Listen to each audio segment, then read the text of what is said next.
When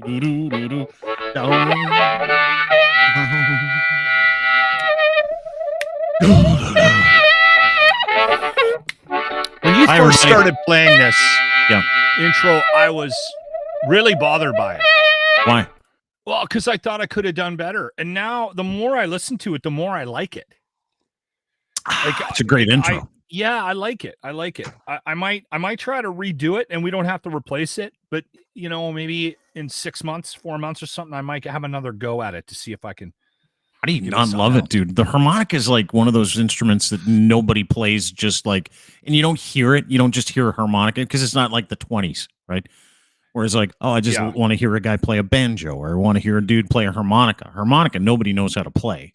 And the people that do are considered badasses. And you're one of the most badass harmonica players, low-key badass harmonica players on the planet. I fucking love it. If we're being honest. Yeah, you are. I actually don't know how to play it either because people ask me all the time. I play by ear. I can't read music. I have no idea what I'm doing. This is you playing it so you know how to play it. That's my point. I get that, but I mean, I can't explain what it is that I do. Like if I get up on stage, I don't know what the hell I'm doing, if I'm being honest. Are you serious? Yeah. Yeah, I got to be told what key we're in, the whole 9 When was the last time you were on stage? When was the last time you were performing with your mouth piano? Every once in a while, I will get I'll get the old Raven out, which is my amp. Yeah. It was built for me. Somebody heard me play and they went, "I'm going to build you an amp." And I went, "Okay." And literally the next week showed up with an amp. And I went, "What?" He goes, "Yeah, you can have this. I made this for you." And it's been a couple years. COVID sort of killed my playing. Didn't want to breathe? Is that your thing? You didn't want to breathe in, breathe out? Or you just didn't want to go into a club? No live shows. Mornings have kind of killed. I had a regular sort of like I would go out every once in a while and I would play in bars and play with certain guys. Mm-hmm. And that's kind of come and gone. Like I'm in bed by 8 o'clock, right? Like I'm up so early. That's a lie. 9, 10. You know what? I might get back into it here in the next year. You should, dude. You're so fucking good at it. Like, you know how many times now, like I sometimes I'll be sitting around, I work a lot, but I'll sit around and I'll go, fuck, I need a hobby, like a different hobby, something other than golf or walking or, hanging out with my friends or jerking off or, organizing my Pokemon cards or hockey cards or something like that, or, organizing my books or my CDs. Like I need a hobby. And I'm like, fuck, I should just learn how to play the guitar. And then I listened to your intro where you're playing the harmonica. I'm like, fuck, I should just learn how to play the harmonica because apparently, I mean, no disrespect to you at all, apparently the best harmonica players in the world all play by ear. None of them know how to read music. Like my buddy Danny Greaves, who plays in a band called The Watchmen. May have heard of him, kicked up a little dust in the 90s and early 2000s. Yeah. He might be one of the best harmonica players on the planet. He actually has a really good tone.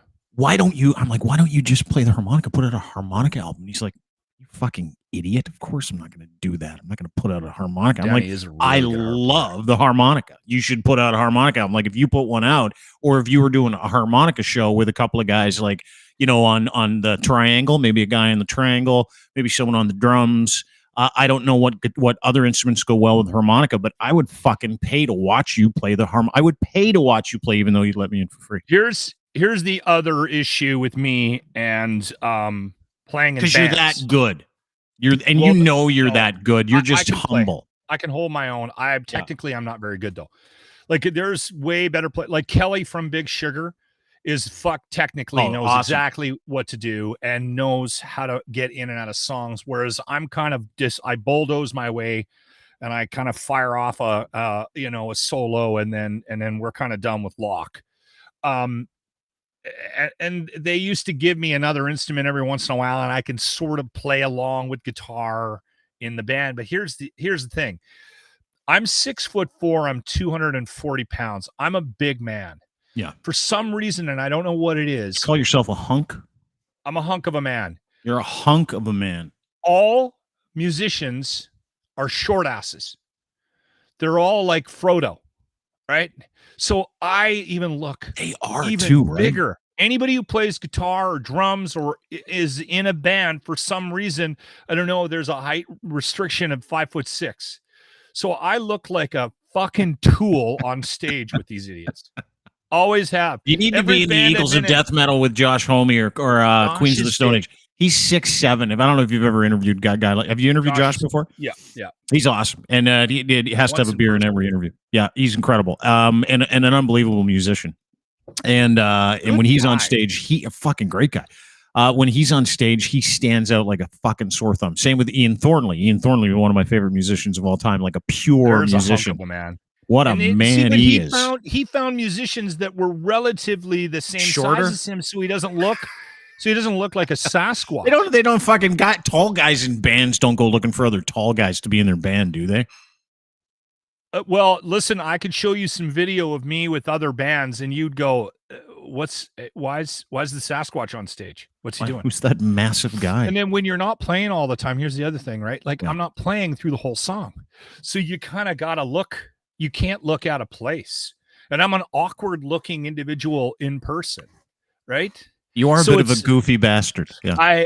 I'm a bit of a goofy bastard. So I look it's so disconcerting when I see myself on video on stage.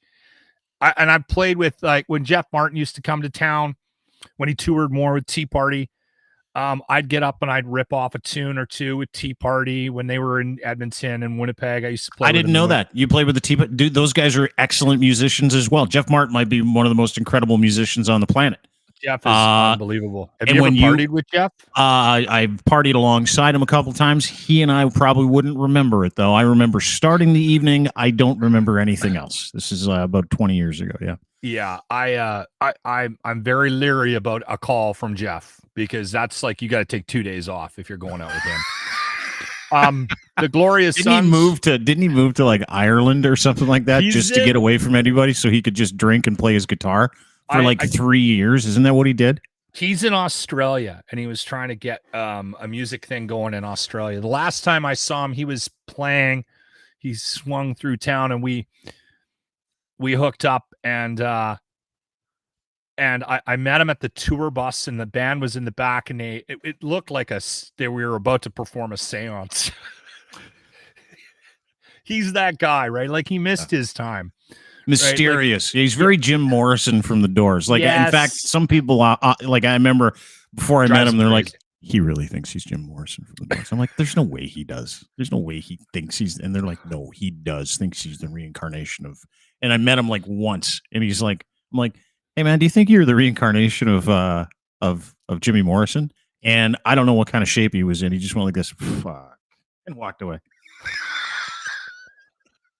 It's got to be 20, 23 years, maybe more. I was in Windsor when I asked. Here's the other thing too. When you're hanging out with Jeff Martin, right? Like, when you're like me, a sort of a dorky, goofy radio guy, and you're hanging out with a guy that can wear a scarf, like, can legitimately get away with it. Yeah, in the like, and turtlenecks out of season, and then he can wear unbuttoned shirts in the winter and still look cool. Yeah, dude, you're a loser.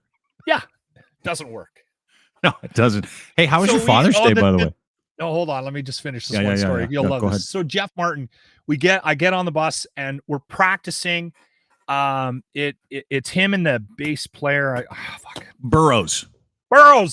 Yeah. Jeff. Yes. Yeah. Anyway, so we're going over what we're gonna do and what key it's in, and he plays a little bit, and we're just sort of getting the set list going, right? And he says, I'll bring you on, and we're playing this song, and it's a Tea Party song. And I remember it was in A, and I'm like, okay, I'll bring I always have my bag of harps, and we get out there, and he starts the song off, and I'm like, okay, I can do this. And we get into it. And then right in the middle of my fucking intro, he switches to the Doors. And then fucking we go another couple bars, and then now it's Led Zeppelin, and he keeps looking at me, and he's like, keep going. And he did this whole fucking medley, didn't talk about it, none of it, completely threw me under the bus. It worked out fine, but that was that. There's a bar in town that has a balcony that overlooks. I was at that bar. Bar in town, like here in Edmonton or in Toronto? Oh, okay. Yeah. Can't remember. Yeah, Jeff is super famous. If you know anything about Jeff Martin or the Tea Party, these guys just love playing music, and whether you like the music or not, and I happen to like some of the music, but Jeff is one of those guys who's famous for just showing up to a pub and there being a guitar there, and he's like, you know what, I'm just going to go play. And then boom, boom, boom, like he did it at the Unionville Arms several years ago. Everybody was like, my God, Jeff Martin from the Tea Party came in here and just ripped the place up and then walked out. Like, he's just one of those guys. But I get that because that's what comedians do, right? Yeah. Union Hall. Thank you, Mike. Union Hall. Is that what someone was saying? Yeah. Well, in Winnipeg one time, he came down to the radio station. I was doing afternoon drive. Yeah. And we interviewed him, and he just ended up hanging out, right? And he played a tune or whatever, and he was just hanging out in the control room. 6 o'clock rolls by, and I'm thinking we're going to sign off. And he's like, all right, where are we going? And I'm like, I don't know. He goes, we're going out, he says. So we literally, and I'm like, hey, maybe I should call my wife. He goes, fuck off. I like him more already. At some point, I remember getting to a phone and calling my wife and going, I have no control over what's happening, but I don't think I'm going to be home anytime soon. I don't know what fucking time I ended up. I escaped at some point when he was literally on stage at a bar on like a Wednesday night with 6-7 people in it, and he took over the stage. Yeah. Same thing happened at Music Week with him. Yeah, he's awesome. As soon as he gets the free, he's like the only other guy I know that's like that is Thornley, and Ian Thornley from Big Wreck. If you've seen him, he's the same guy. He's like if he sees he's around music, instruments, microphones, he's like, I gotta go play. I have to go play. Play everything too, right? Oh, he's unbelievable. Yeah, best musician I know. Yeah, like and not a lot of people know this, but he grew up, like when he was a kid, he was a prodigy on the keys. Mm-hmm. Like at 5 years old, he's like playing Beethoven and Mozart and firing all this shit off, and everyone's like, what? How'd you learn? It's in them. Some people, it just comes out of them. And Big Wreck, listen, it's really hard to establish a career in the music industry, regardless of where you're from. It's tough. If there's 100 bands, one will make it. And out of the 100 that make it, 10% of them make money. Yeah. I mean, that's rough math, but like sustainable incomes. And you talk to guys like Ben Kowalowitz and Billy Talent and other Canadian bands that have had a real good run, guys like Ian and Big Wreck. The only thing that these guys, none of them want notoriety. None of them wanted, what they want to do is play their music and make a sustainable living at playing music, whether it's live or whether it's making music, right? Yeah. Which is what sets these guys apart. And if you talk to guys like Ian might be one of the kindest individuals you've ever met in your life too. But that's all these guys want coming out of Canada, which is spectacular. Right? It makes them all what we know they are, which is real down to earth, normal individuals. Even Biebs, who you love to hate on, everybody loves to hate on the Biebs. Never seen a guy more down to earth in the last 5 years, right? Like he's a Canadian guy through and through, and he just loves playing and he loves doing his thing, but he also loves himself and he loves Jesus, which is the other thing about Biebs. Not a lot of people know this, but Biebs did not get to where he is by buying songs from people because he was good looking and showing up in the studio. That kid plays the drums, he plays the bass, he plays keyboards, he plays guitar, he writes fucking music, and he's very talented musically. I don't care for what he does. I mean, his tunes are catchy, and he became a pop thing, right? And you know what? The money got in his head, and he made some mistakes, and I think he found cocaine, and probably enjoyed that for a good run. A lot of people do. A lot of people find cocaine. Anyway, yeah, dude, it's great to have you. Obviously, we've got a big show for everybody. I know we're 13 minutes into this when we started talking about harmonica and music and the Tea Party and Ian Thornley from Big Wreck, but that's okay. We've got things happening today. Blue Jacket guy, Paulie Walnuts, our friend Paul from the True Eager Beaver podcast is going to join us because Ottawa is set to turn into Convoy 2.0, and I'm proud of, I think today, tomorrow, the next day, I think we're right there. Caryma's going to join us. I don't know if you saw the video of Caryma getting attacked yesterday. I don't know if you saw that. She was attacked in Toronto by some guy with a douchebag chinstrap beard. You know, one of those things that's like perfectly coiffed or coiffed, if you will. I also had a couple of big fake earrings and some dollar store sunglasses on. So we got the video for you, and we're going to talk about her safety coming up at the convoy, which is going to be fascinating to watch. Yeah, so I'd like to bounce off of you on that, on this the convoy stuff. Yeah. and why there seems to be a little more anger around it. Yeah, I'd love to hear it, and we're going to talk about it. So Paul's going to join us coming up in a couple of minutes. How's your Father's Day, by the way, before we get cracking? Because good. I have an issue with Father's Day I'd like to talk about. Your Father's Day was good? Did kids come home? Did they give you things? Did you have a nice day? My daughters are both very engaged in their own lives right now, which is fine. I've had them around for a long, long time. The oldest is in Toronto. She just graduated on the weekend from Ryerson. She is now a university grad. She's got a degree in film studies. So we're looking forward to seeing what that gets her into. And the other one is just sort of wrapping up her most recent gig with a ballet company, a contemporary ballet company in Hungary. She just got a job in Vancouver, and she's coming back in September.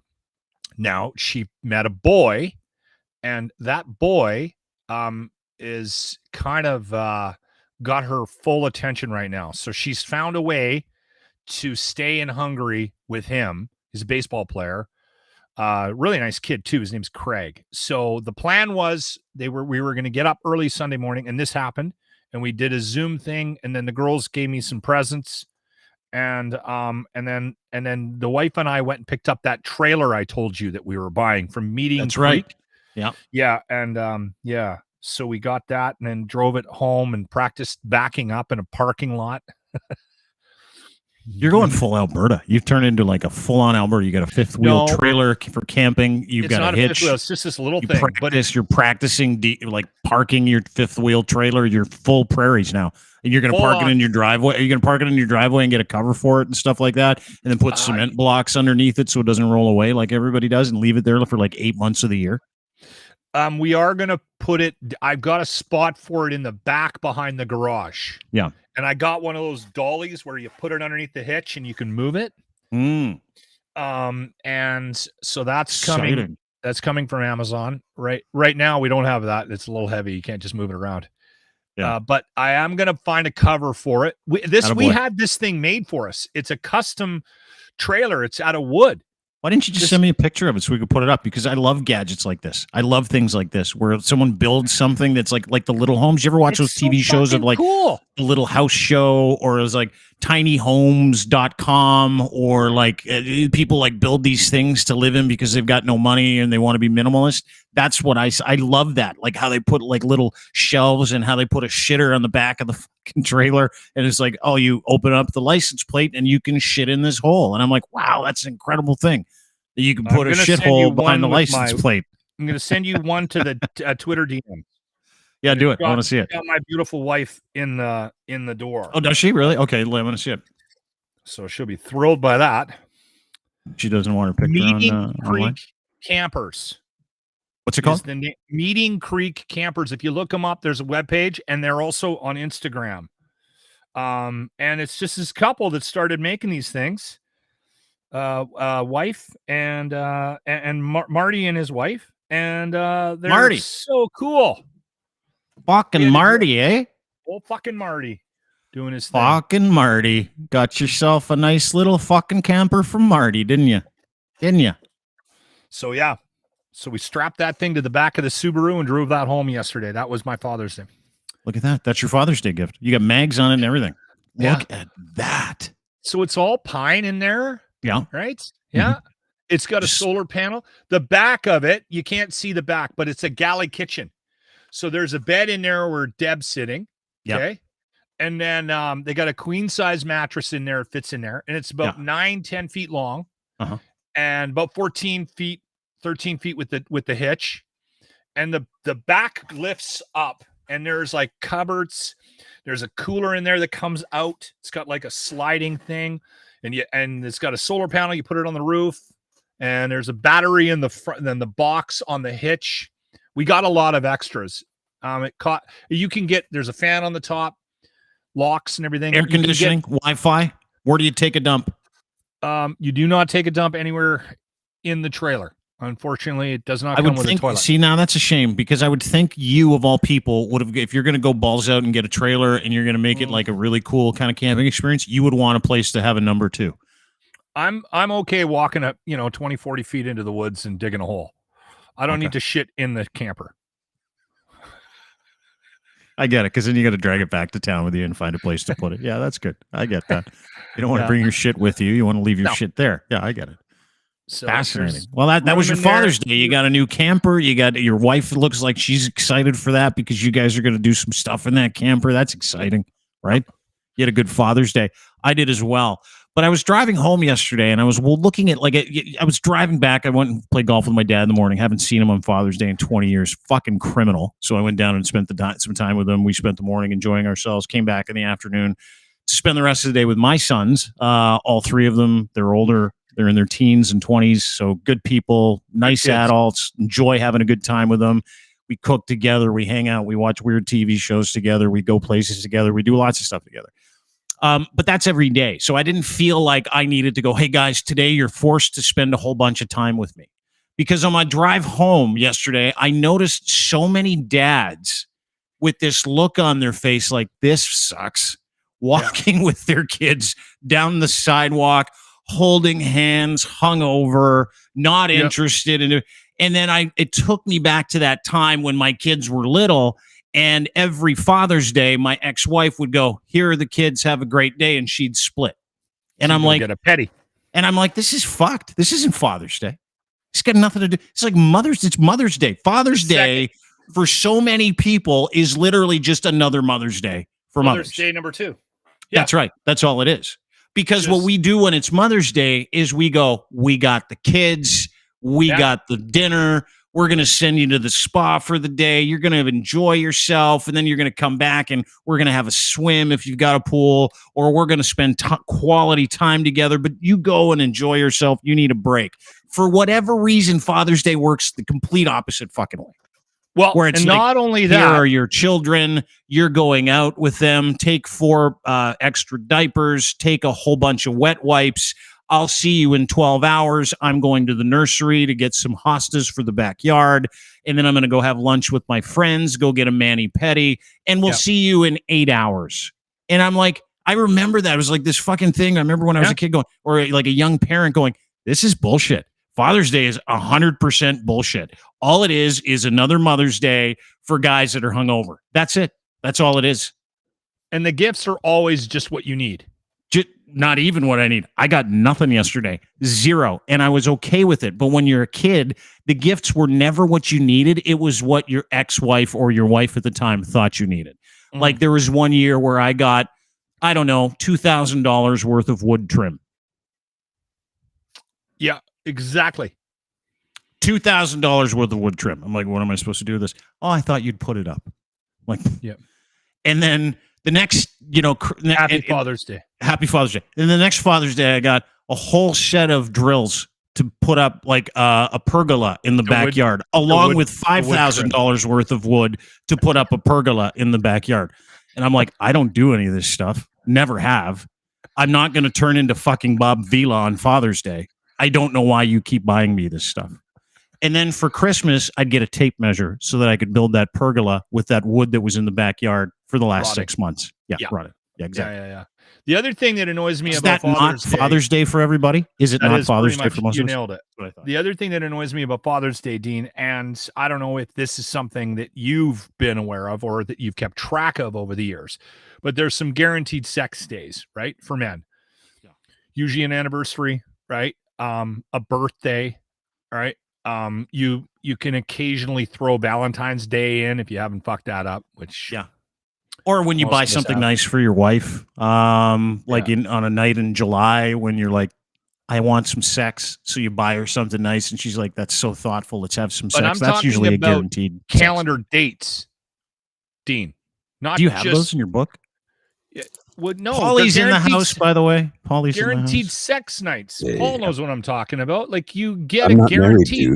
No. Well, I'm just saying. He's never had one of those nights. It's a guaranteed sex night. Like I wouldn't say that, but I'm not married, so yeah. Okay, here's the thing: there are a certain number of days on the calendar that you can almost be guaranteed to get some action, right? I have petitioned for years to add Father's Day to the list because currently it is not on the list for the same reasons you just mentioned, Dean. Like we're kind of getting screwed, and it's like, Father's Day. How did we get here? That act, Well, the whole idea. The whole idea behind the list of guaranteed sex days. Right. Like, and when you get older too, the only thing dads want is to have a day where they can go and do their thing. Right. So my kids were great. I'm like, guys, I'm going to go play golf with my dad in the morning. And they're like, great, have a great time. They're like, what can we do for you for Father's Day? I'm like, can you just tidy up, clean up your house, clean your rooms? They're like, no problem. I left on Friday, came back yesterday. Guess what they didn't do? Any of it. None of it. Not one thing. They still Zero. love you, though. They still love you. And so I started doing the job that I asked them to do for Father's Day last night. And they're like, oh, yeah, we forgot. We'll pitch in. And they pitched in, and we had a nice time, and I didn't get bent out of shape. Because you know what? Father's Day is a joke. It's like Valentine's Day for dads. That's all it is. We get angry with Father's Day. If you're a good parent and you love your kids, literally every day is Father's Day. And like when you're married to someone like me, every day is Valentine's Day as well. Fair point. I understand that. Are you gentlemen familiar with March 14th and the significance of that day? Is that the BJ and steak day or something? Yeah, that was never going to happen. I'm still trying to get sex on Father's Day. I'm not bringing up blowjob and steak day. Explain BJ and steak day, March? Is that for the people that don't have kids? No, it was a woman in the U.S. who came up with this idea. I don't know how many years ago. She just said, you know what? Guys are expected to go all out on February 14th, spend a ton of money, take us out to dinner, wine us, dine us. Yeah. What does a guy want? Yeah. What does a guy want, right? Just the last part of that. Yeah. And that's what it boiled down to. Yeah. Give them a steak and some fellatio, and they're good to go. A little bit of oral and some red meat, and they're happy. I do recall it is March 14th for whatever reason. I don't know why. Yeah. Well, it's exactly like 30 days after February 14th is the idea behind it. 1 month later. I see. Oh, so it's not just a clever date that some guy just picked out of the air to get a blowjob and have a steak. No. And I always thought it was a dude that came up with that. It seemed a little self-serving to me, but this makes sense too, right? Yeah. What's that, Paul? What'd you say? Sorry, I didn't mean to interrupt you. It was a woman who came up with the concept, not a guy. Well, let's blame her. Like yesterday's Father's Day thing. You know what I saw yesterday that really bothered me? This legitimately bugged me. I was like, you know how like the world is dealing with the objectification of marginalized people, how we're trying to dial back the clock when it comes to marginalizing women, you know what I mean? Or objectifying women. I saw this yesterday and I would like everybody's thoughts. DILF was trending all day yesterday. For those of you that don't know what DILF means, it means Dad, I'd like to fuck. Okay. Now, I tweeted, stop objectifying us. This is just disgusting. Because it is. If all things are equal, not only is Father's Day just Mother's Day 2.0, yesterday you dragged us sexually. The world dragged dads and their sex life and their wieners yesterday. You objectified us by our wieners. Mm-hmm. You want to have sex with us? Is that all we're good for? Probably. Is that all we're good for now? Is just having some sex with somebody because we're dads and you want to have sex with a dad? Is that it? What about our feelings? No. What about our emotions? What about our IQ?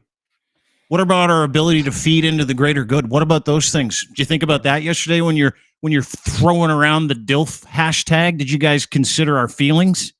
Did it? Sure doesn't feel like it. Only for 16 hours yesterday.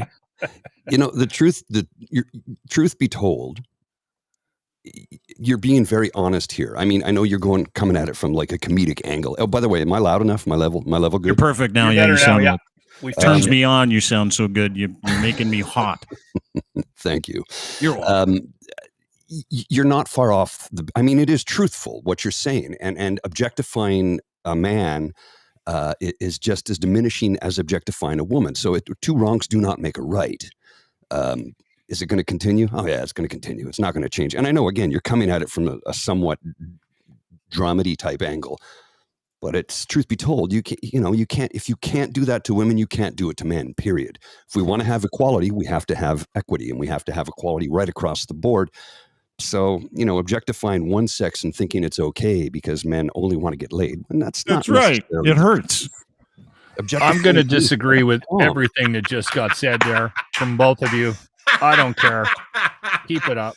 Oh, dude, can you imagine if MILF, like legitimately, could you imagine being on like the hashtag or a thread that started the MILF hashtag trending on Mother's Day? Yeah, that would. Could you imagine the sewering you would take if you're like, here's a good idea on Mother's Day where we're paying tribute to mothers, the matriarchal heroes of our society. Let's get MILF trending. I think good. I think what you're doing though is it brings up an interesting point, and it ties into actually something that I wanted to bring up. By the way, change your name, Dean. Sorry, you're not that nerd dad. Right, thank you. We talked about it this morning. We touched on it because Rachel Notley had to apologize about the treatment of some staff. And listen, I want to go on record. I don't know why members and volunteers of the NDP party in Alberta decided to write a letter and complain about their treatment within the party. And then Notley had to make a statement, and we were reading that, and I don't know why it struck me so funny. If you've ever met Rachel, she is 5'4". Mm-hmm. She's just a sweetheart, and I don't vote for the NDP, but just the idea of her having to apologize for abusive behavior in the workplace seemed funny to me. And then I took a moment and I said, hey, listen, like, first off, again, I don't know what they went through, and I don't want to belittle their right to want a safe workplace, right? Mm-hmm. But I said, can it be said out loud? Should we just say this out loud? And I'll be the brave one. You know, I'll jump through the wall first. I get out of my workplace right away. And there's a reason. Because I'm worried that my voice and the conversations that I have in the hallway are going to upset somebody, and I'm going to have to take another course. Like, I get the fuck out of there right away. You have a candor problem. That's what you have. You're too honest.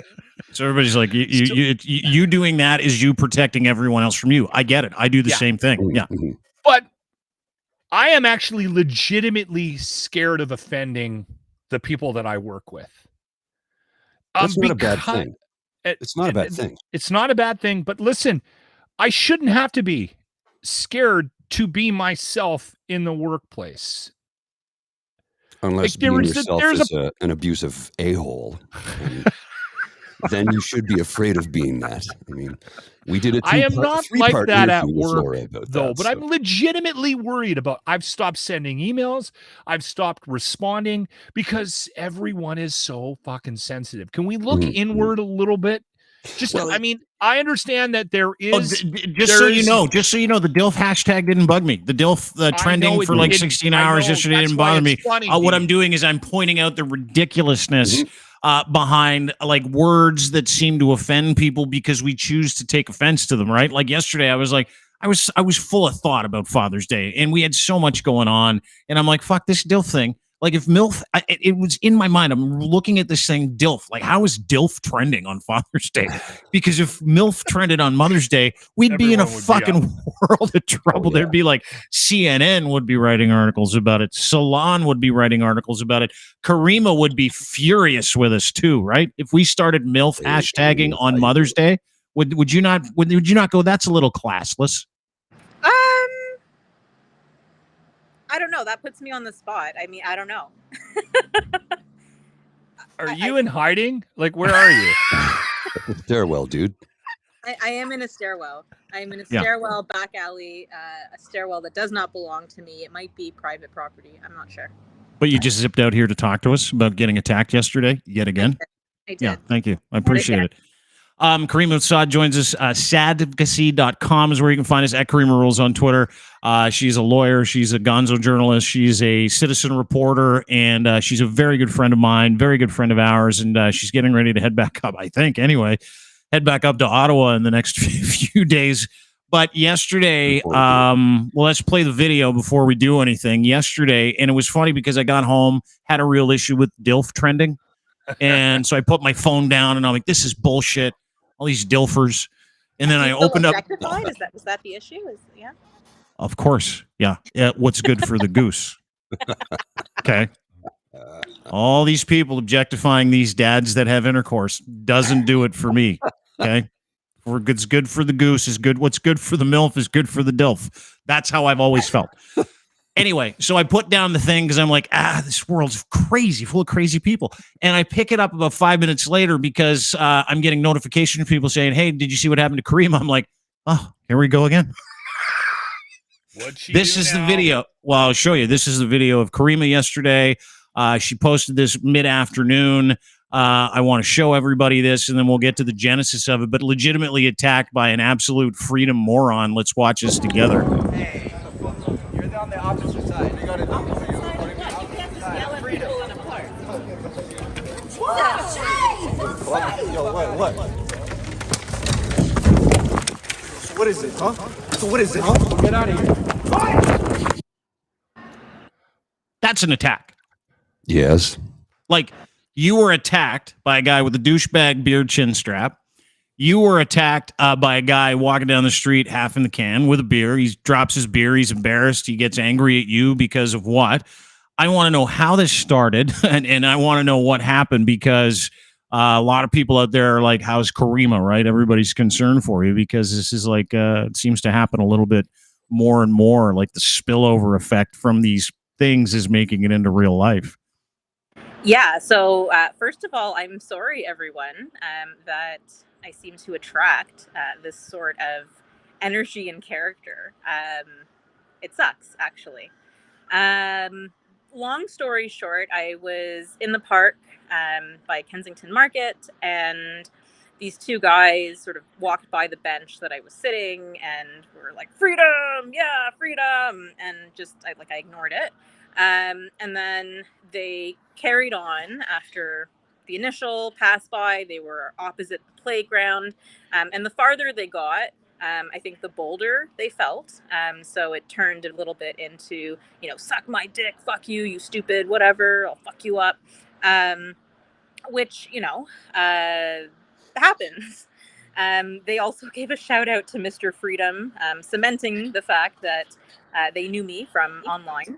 And then they left, and I didn't really feel like I wanted to stay in the park after that. I left too, and as it would happen, we were on the same street. So that's kind of the video that you just played where, I'm scootering beside them. They continue to engage. I'm like, what the fuck? You can't just behave like that in public.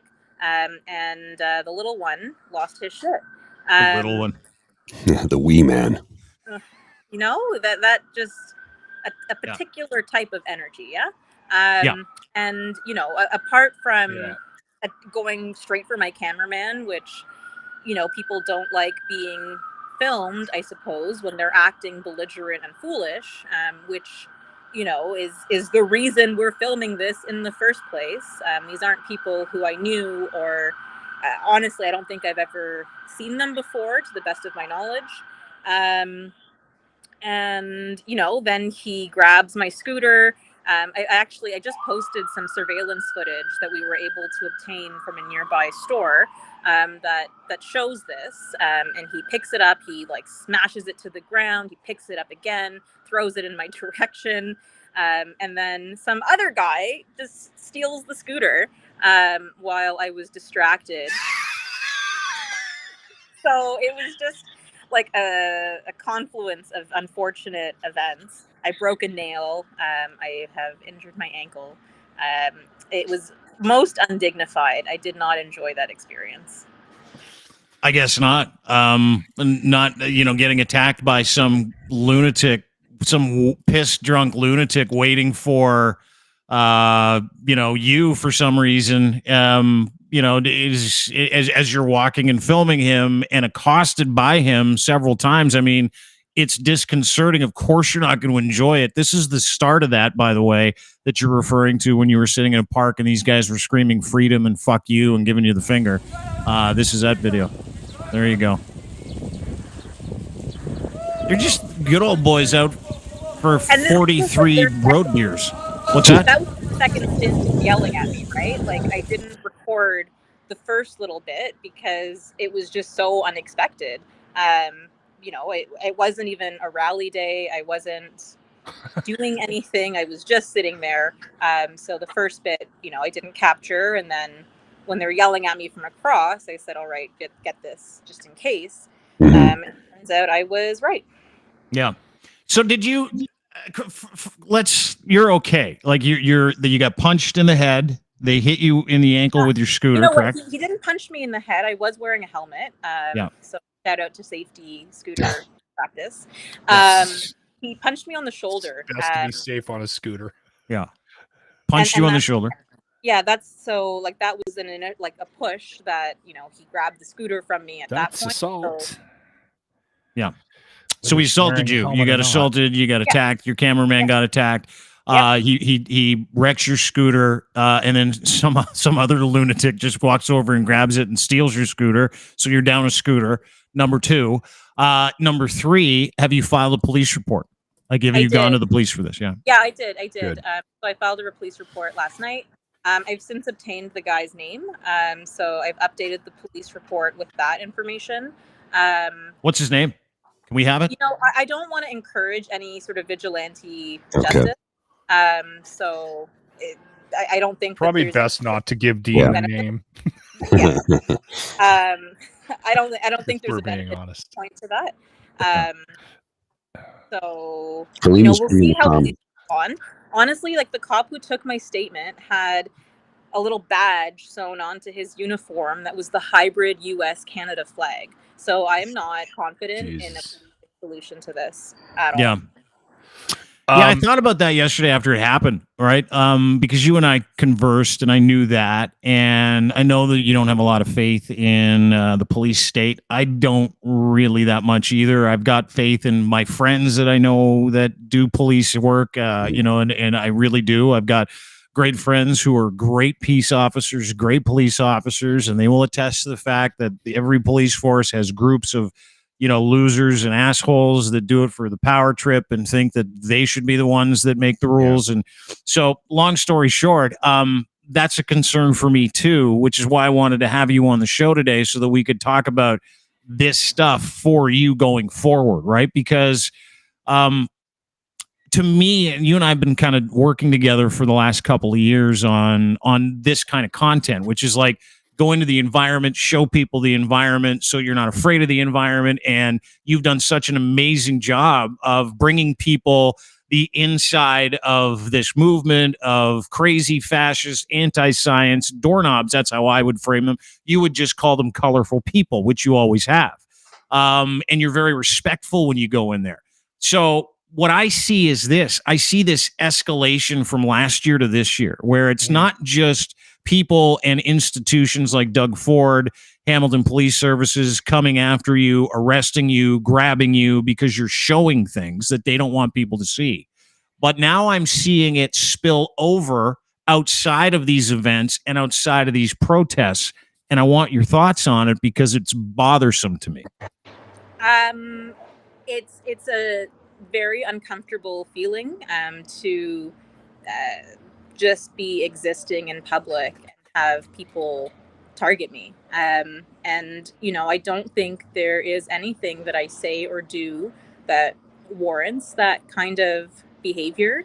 I get suggestions. Why don't you have a full-time security staff? And it's like, who do people think funds me? I don't have the resources for that. I don't have like a media empire behind me. That's just not a possibility. So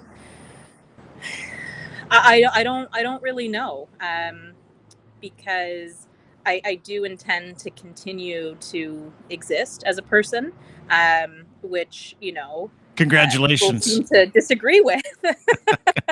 I mean, that's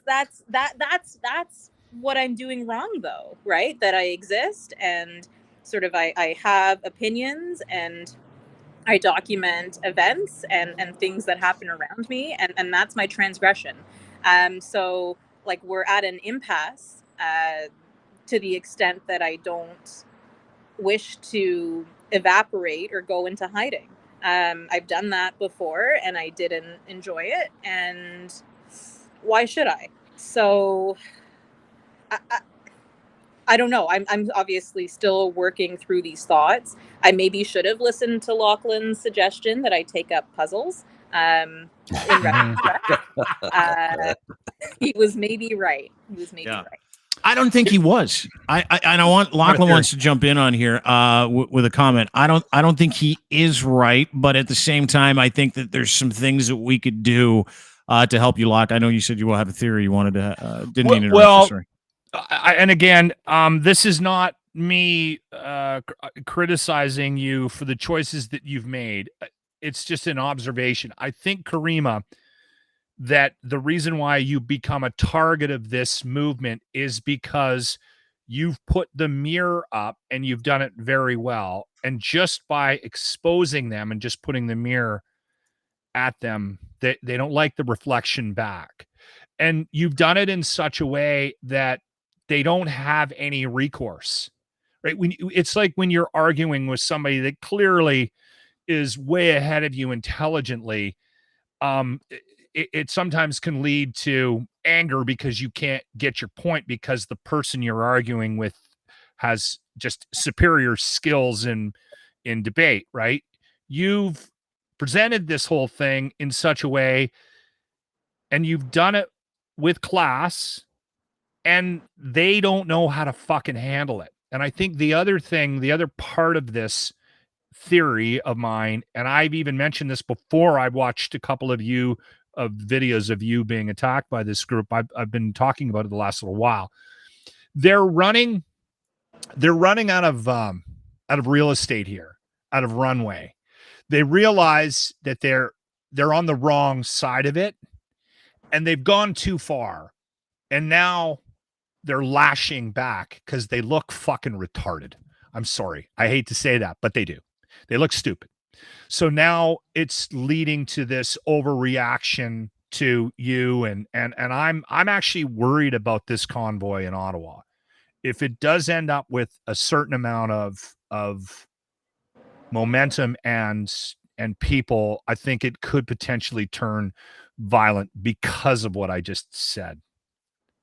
Do you feel that, Caryma? Like, because listen, you and I were talking about going on. I'm going to Ottawa in the next 10 days. I just am. I have to. Cool. I'm really looking forward to it as well. We'll do a show in the studio. All right, happy to.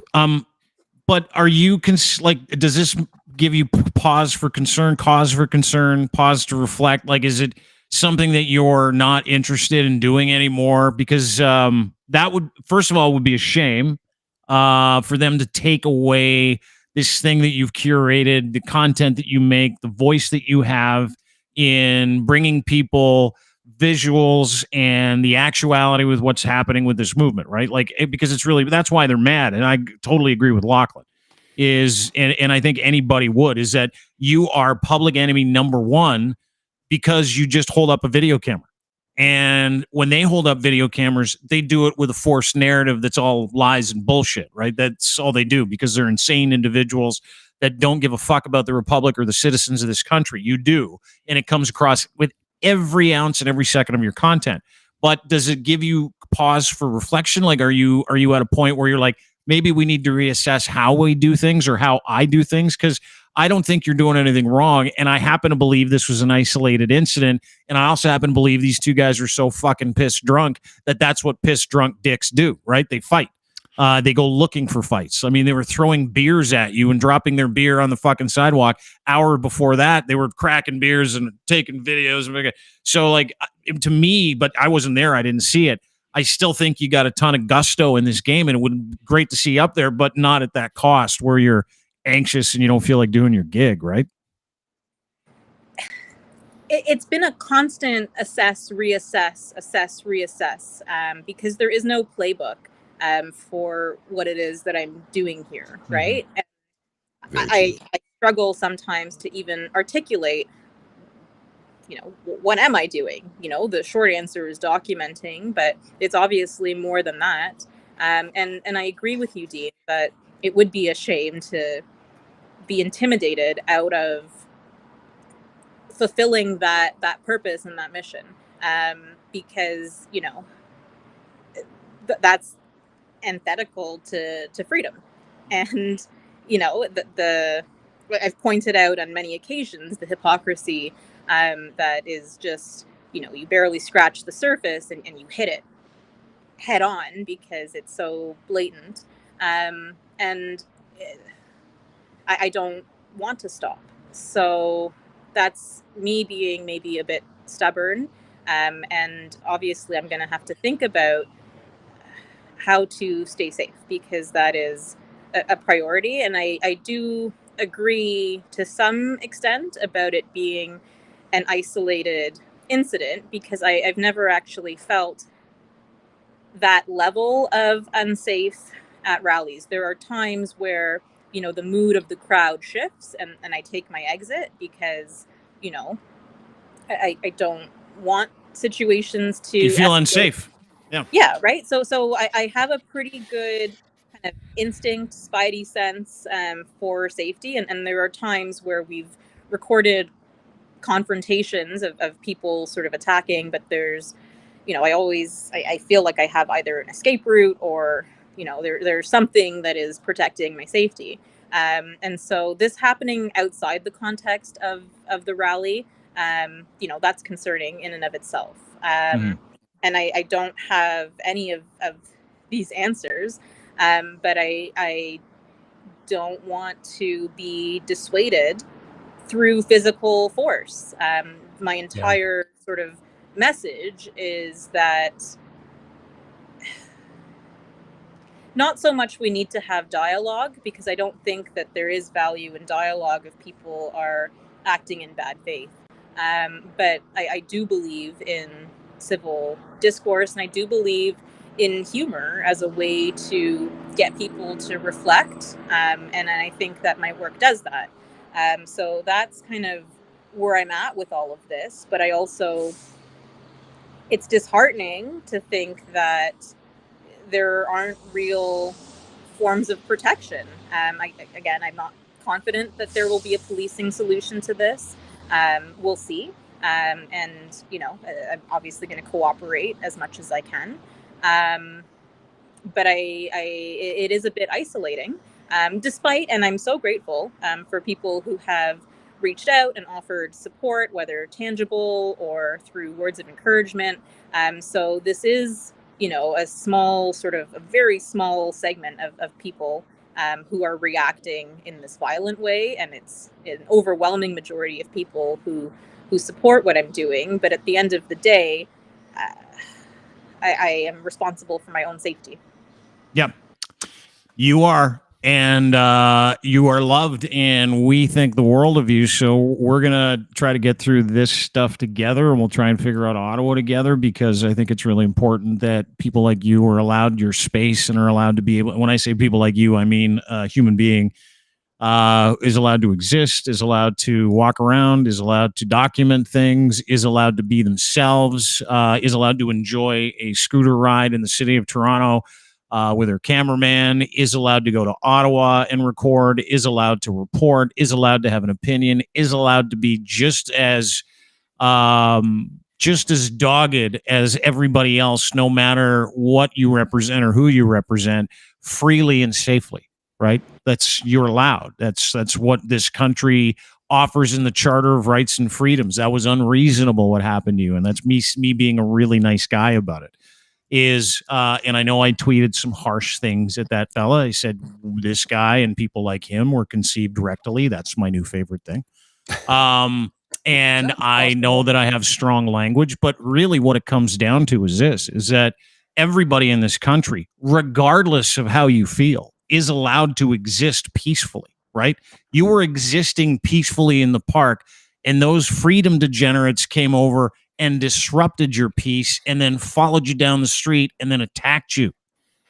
That's what happened. That's legitimately what happened. And we're going to see the same thing, Paul, to your point, in Ottawa this weekend. In Ottawa for the next irony of it. What's that? They're yelling about freedom while they're robbing somebody else of theirs. Mm-hmm. And irony is dead because they don't see that at all. And it really pisses me off. So, Caryma, when you're here in town, I've got your back. And I've got some friends that I'll be reaching out to. We've got your back. Dean, I've got your back. I know That's a lot of people. I'm bringing some guys to watch mine. Cool. Like the meanest of the mean, too. Well, you got to bring people to stop you from fist fighting other protesters, Dean. I think that should be said out loud.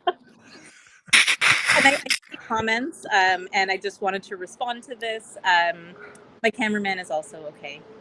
He's fine, in good spirits. We're both undeterred. Good. You're undeterred. That's what I want to hear.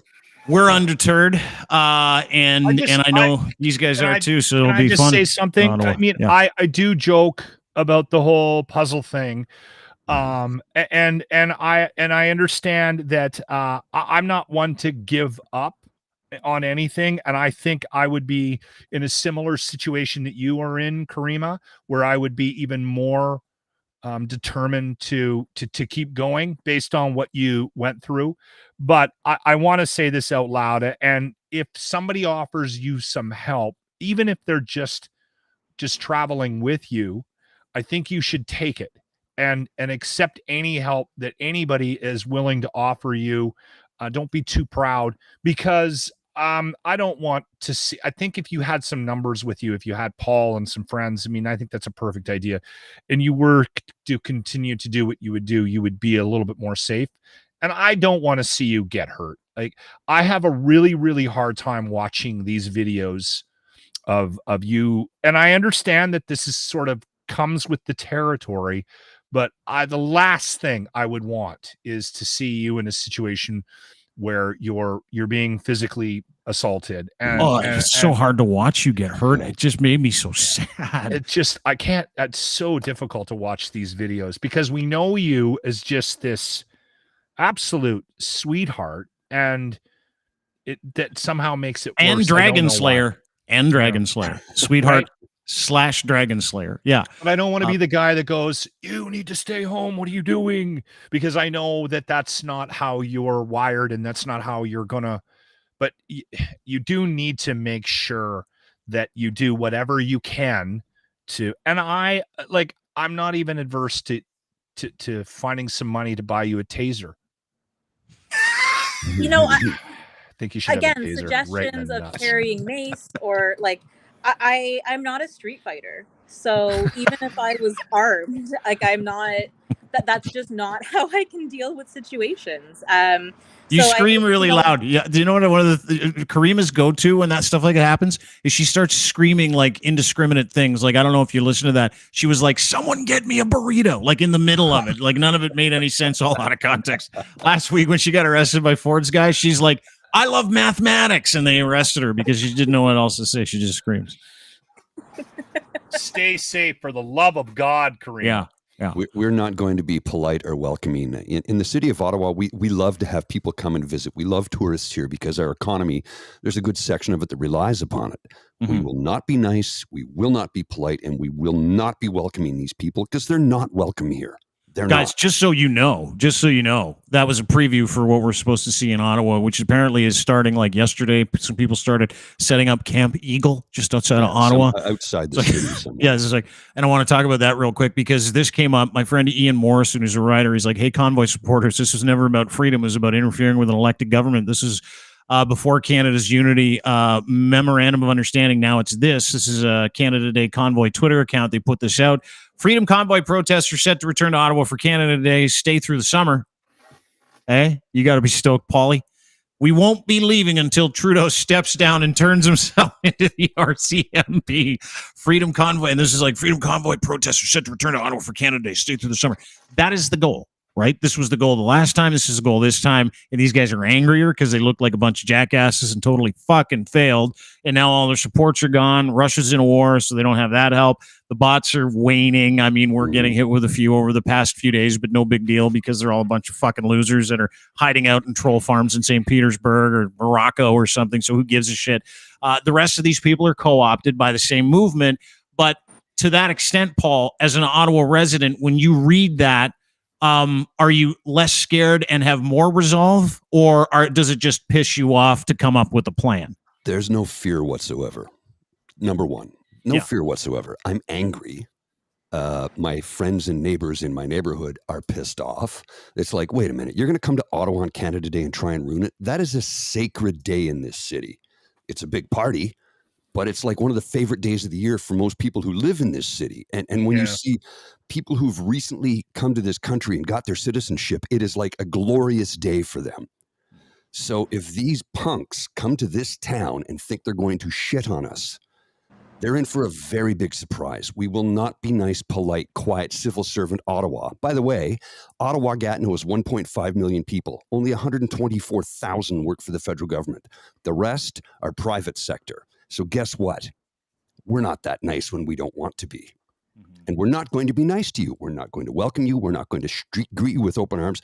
You are not welcome in our city. Do you know why? Because last time you occupied my neighborhood for 3 weeks when our premier was on the phone 24/7, and the phone, of course, is the name of his skidoo because he didn't do a damn thing for 3 weeks. He let us in this neighborhood. We're mostly working class and poor, and he let us suffer for 3 weeks. He did nothing. And people who supported the convoy lived in other parts of the country and had no idea what was going on. And until I took to the streets, a lot of people thought it was nothing. That changed a little bit that night. Yeah. I think people figured out, oh, wait a minute, this is not, no, it was never that. It was never a protest. It was always about overthrowing our democratically elected government. That's all it's ever been about. Does anybody know why they want Trudeau arrested? Like, I've asked some of these people, okay, explain it to me. Like, you'll see in a tweet, Caryma, where you're like, okay, you're coming back. Great, I guess, coming back for another rip. And this time mandates are gone. Generally speaking, there are no restrictions or mandates in this entire country. And so they dropped this is a trucker thing now. We're just doing a trucker convention, but there will be no trucks. No. There never were. And the ones that we're using were fucking props that were paid for by churches and super PAC groups. You'd call them in the States, lobby groups here in Canada, like the Christian Action PAC and a bunch of other fucking losers that want to see this entire country kneel at the fucking altar of Jesus Christ. And they don't like it, and they think Trudeau's too effeminate, all that stuff. But is like, Caryma, have you heard any reasoning for this one other than they're not leaving until Trudeau gets arrested by the RCMP for a litany of things no one can seem to describe? Or, I mean, yeah, like with this, a lot of the facades have dropped because they just don't exist or are not applicable anymore. So, the reasons I've heard articulated for why Trudeau should be turning himself into the RCMP for treason have to do with ideas about the Constitution having been suspended and him violating sort of things that they don't understand, like the Nuremberg Code, and just it's not cohesive or rational thought.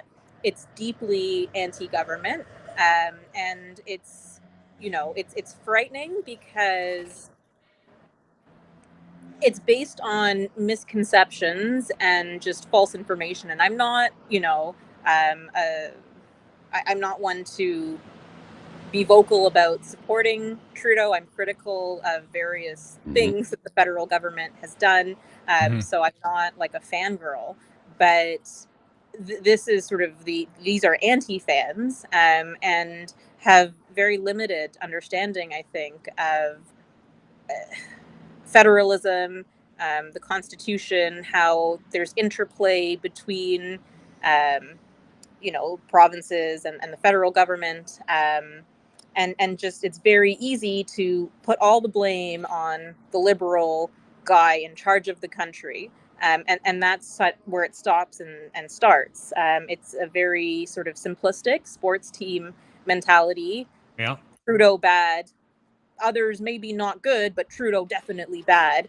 And that's sort of the extent of thinking, I think. I've made very vocal. I like how you comments. think they're thinking. That's awesome.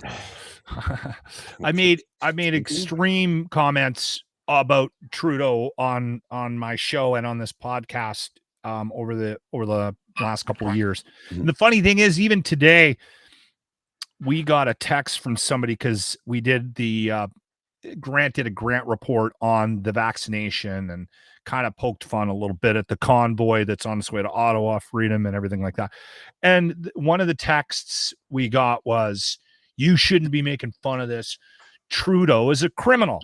And whenever I get that, I always try to expand, like get them to expand on that, because tell I me am more. not a fan. I did not vote for him. I don't like him. I can't watch him speak on TV. Yeah. And I'm very anti Trudeau, but I'm not an idiot. But I always am curious about why people. So I will always respond with, so what did he do? Like, why does he deserve to go to jail? And Nobody it's can come up with crickets. anything, right? No, they don't have a real definitive idea. Sometimes I do get the he's abusing the Constitution and overstepping his power. There seems to be an underlying belief that somehow Trudeau has created an environment in Canada that was completely void of any sort of political support, and that he just arbitrarily made decisions, and I don't know where that comes from completely. I mean, there was a couple of things that happened, like the lack of education, lack of paying attention, lack of comprehension, a whole bunch of religion.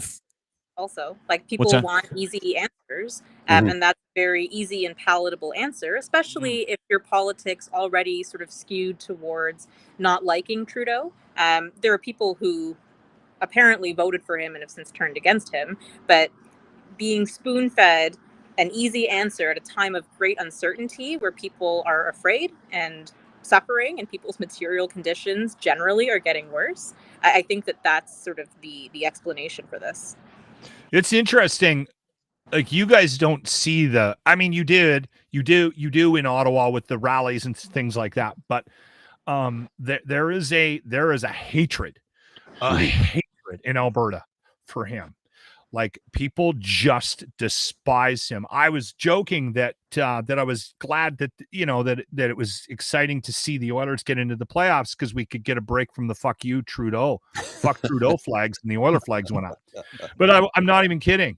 Like, you will see a truck drive by, and it'll be like upside down Canadian flags, and then big stickers on the back, fuck Trudeau, or like, there's all sorts of different. And to a man, if you say, why did you destroy the resale value of your car with that wrap that says fuck Trudeau on the back of it, they'll say, well, because he's the devil. And then you'll say, well, tell me what he's done that has forced you to spend $4,000 on putting a fuck Trudeau wrap on your truck.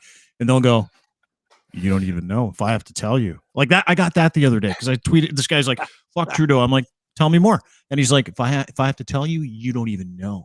And I'm like, what? Oh, now you sound like my ex-wife. That's the best. Well, that's the thing. I don't know, so please tell me. And they can never tell me. No one knows. That's the beauty of this whole movement. Nobody has any clue what that means or why, other than the fact that everything he's doing is an affront to the Lord that they serve.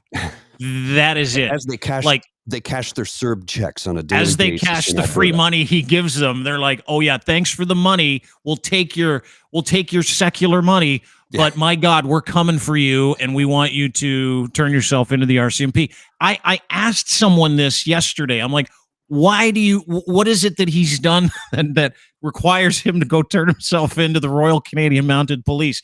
And this person said this to me, and I was fucking dying laughing with the response. Fuck you.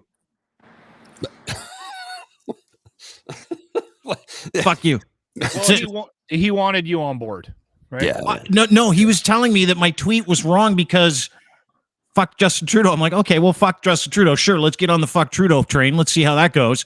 I'm on. Now tell me why I hate him. Fuck you. I'm like, all right, that's good. Like, that is legitimately the MO of these people, right, Caryma? Like, you can never get a response from any of them, and they think this is the great part. I don't know if you've seen the breakdown. Paul, you sent this to me. It was brilliant. Thank you very much. You're welcome. The breakdown from Reddit, info about the upcoming this was the goal. Some kind of freedom conference, June 22nd to the 24th, a couple days from now. That'll be fun. March on the 30th, organized by Veterans for Freedom. Again, a whole bunch of fucking losers. And then they're going to start Camp Eagle. They're going to march down Baseline towards downtown Canal, stop at Hogsback Park for refreshments, by the way. We're coming to penalize an entire city of peaceful people, but we're going to take a break for refreshments. They're setting up permanent encampment called Camp Eagle that will travel back and forth with supplies.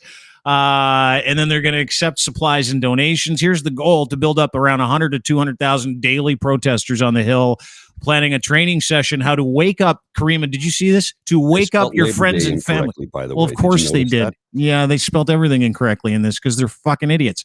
20% of the population, they say, are woke, useful idiots doing the bidding of the elite 1%.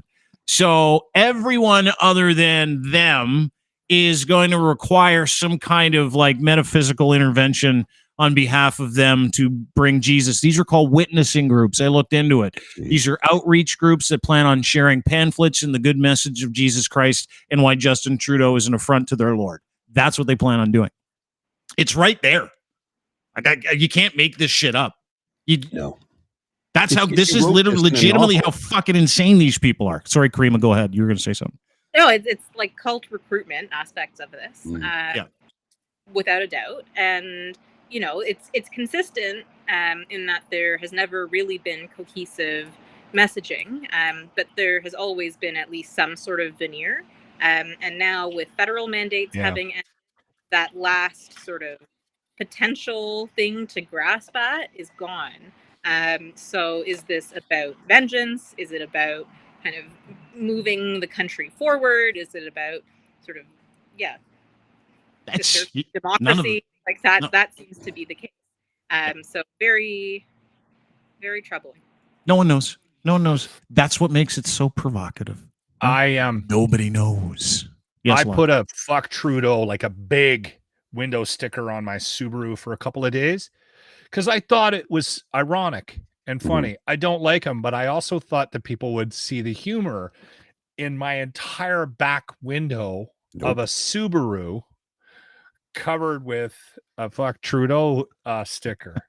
Just because the Subaru is a hippie car. The reason why I took it off is because people were driving up going, yeah, woo! Is it a cross truck? I thought I was being funny. I also had a set of truck nuts on the Subaru for a while. That made people laugh, but not the ironic fuck Trudeau sticker. Window side fuck Trudeau window sticker. Yeah. That's all this is, right? I see it all the time, and I'm like, he's out of your league. He's so far out of your league. Why are you trying to have sex with the prime minister? And they look at me like, what? He's way out of your league. He speaks 2 languages beautifully. He's smarter than you. He earns way much more money. He has a wife and kids. And we're not going to get into the nitty gritty of whether the wife, that's irrelevant when it comes to what I'm throwing at them. Right? Although a fun story while you're having a couple drinks with the friends. But you're right. It makes no difference, right? None of that stuff makes a difference. What makes a difference is the dude is literally having like a whole bunch of like pretend mercenaries show up to his front step again, and it's legal, right? Like this is what they're allowed to do. It's legal. And they said it. Like these fucking jackoffs said it. Protesters are set to return, won't be leaving until Trudeau steps down and turns himself into the RCMP. And here's the fucking thing, right? I have seen certain media outlets, and listen, I know that there are a lot that are trying to do their job and they need clicks.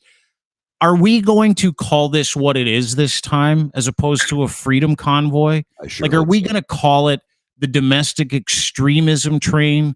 Are we going to call it the basically terrorism, domestic extremism? And are we going to start calling this what it is? Because if you're a domestic media outlet in this country and you seem to think that there's some kind of there when it comes to this that's good for anybody, you have a responsibility to call it what it is for the better half of this country. You really do. I understand where that balance, that attempt at balance is coming from. One, because that attempt at balance is why we're here, dude. Like the legitimization of these jackoffs via political parties, like you're watching Pierre Poilievre do it, who today, by the way, just so you know, tweets this out. My message to universities: protect free speech and academic freedom to keep your federal grants. I will appoint a free speech guardian, a retired judge, a gatekeeper to ensure academic freedom is defended. Like this fucking dickhead, Moskrop's the best. He's like a free speech guardian. I can't even fucking believe this shit anymore. It's a writer for the Post and the Globe and one of the smartest cats you'll ever meet. Yes.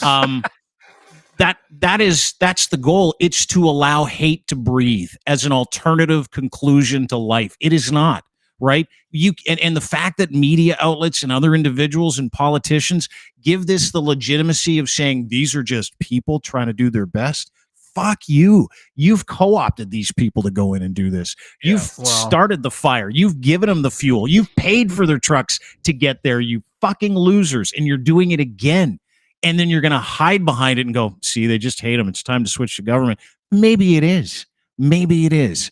But I can't wait for this one because I think things are going to be very different, Paul. I really do. I don't think you're going to have people go, oh, let's just stay here in our house for 3 weeks. But I think the coverage of it, and this isn't me attempting to try to dismiss a lack of responsibility that or a lack of how that they've tried to portray this thing, is we still live in a democratic country. You still have the right to protest. You still have the right to actually be against what the government and speak up about it. Yes. So if you're presenting this from a mainstream media perspective, you have to put that foot forward. We don't have the same requirements on a podcast. We can speak our minds. We can tell everybody what we think about this. We comment on the news. Right. Yes, we're commenting on the news. We are not the news. That's a great way of putting it. But I feel for those that are, because in the presentation of it, the reason why you're triggered, Dean, is because you feel like they're legitimizing it. I think it's more than that. I think it's a Jesus, how do we cover this? Because if you go against this and say, then you're kind of going against the overall right everybody has to protest in this country. No, we do. No, we're not. No, and I'll tell you this. Reasonable limitations, right? I hate all protests equally. Let me say that out loud. I know. I don't care what you're protesting. I've said this 1,000 times. Caryma, you know this. Everybody knows. Everybody knows. I hate protesting. I hate hurting people that are trying to get to and from work to support their families, to prove your angry point, no matter what that angry point is. I'm in the same boat. Sometimes it's important where there's a real serious issue that we all have to come together behind. I get that. But when it's illegitimate and the expressed goal is to hurt people to get what you want, not only do you have my attention, you're human garbage. This is not an attempt to get people to see their side. This is an attempt to hurt people into getting what they want. That's what this is it not, Caryma? Am I wrong? I think that's the way it plays out in practical effect, right? I've had occasion to speak with a fair number of people involved in this movement, who are involved to various degrees. So I actually am, while I'm hesitant about sort of painting everyone with a single brush, undeniably there are commonalities, and you kind of have to look at the end result and the effect. So it's complex, without a doubt, and I do believe that fear and sort of the deterioration of people's trust in institutions and sort of worsening conditions are all factors at play, and people misattributing what is actually causing this decline, and then ultimately contributing to a movement that is going to make things worse. So it's very, very frustrating in that sense, knowing that some of the folks who are out there wouldn't consider themselves white supremacists, wouldn't consider themselves fascists, genuinely believe, and I'm not saying that it justifies, but there's a genuine belief that this is the right thing to do. So how do we deal with that and the nefarious forces? I do believe that they are nefarious, who are actually pushing this forward and propagating it and using it as cover to achieve their ulterior motives. And how do we separate that? And how do we cover it without further alienating these people? Yeah. And you know, and that's its own issue, right? Because the idea of not wanting to alienate, and you know, at what point does that become coddling, and at what point is that sort of legitimizing. So it's very tricky, and I don't think that there is a definitive playbook or answer to this.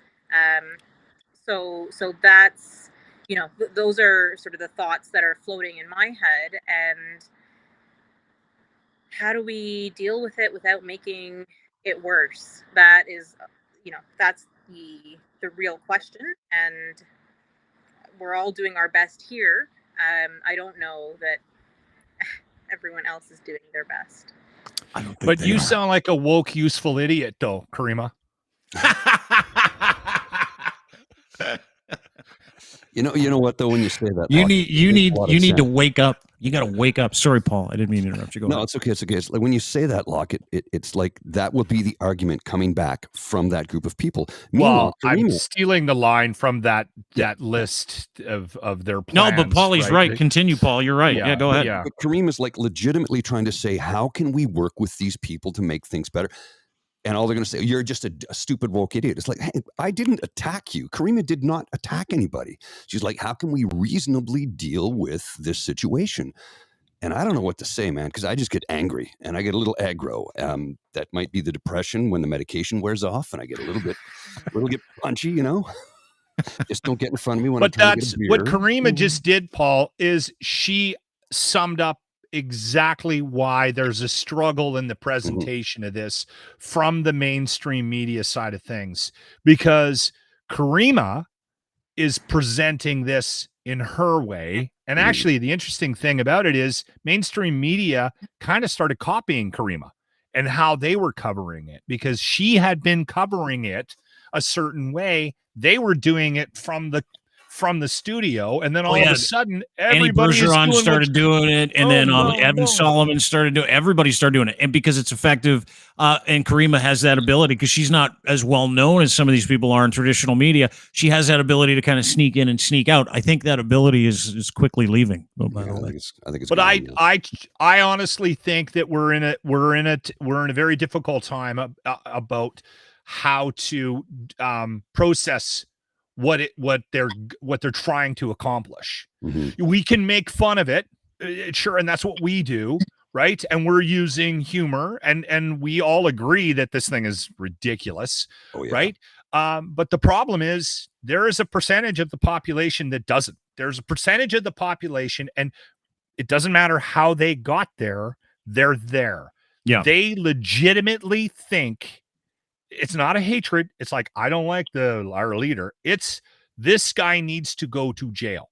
They think he has to go to jail for being a pedophile. They think he needs to go to jail, and that's disturbing. How do you present that in the media? Which is cute, by the way. Well, listen, can you imagine being in a newsroom where you're sitting down trying to determine how to present this to the public, right? Factually, dude, like if the very first person, like if CBC comes out and they go like this, listen, let's put their memorandum of understanding on the website. Let's put this tweet of them saying we won't leave until the prime minister is arrested.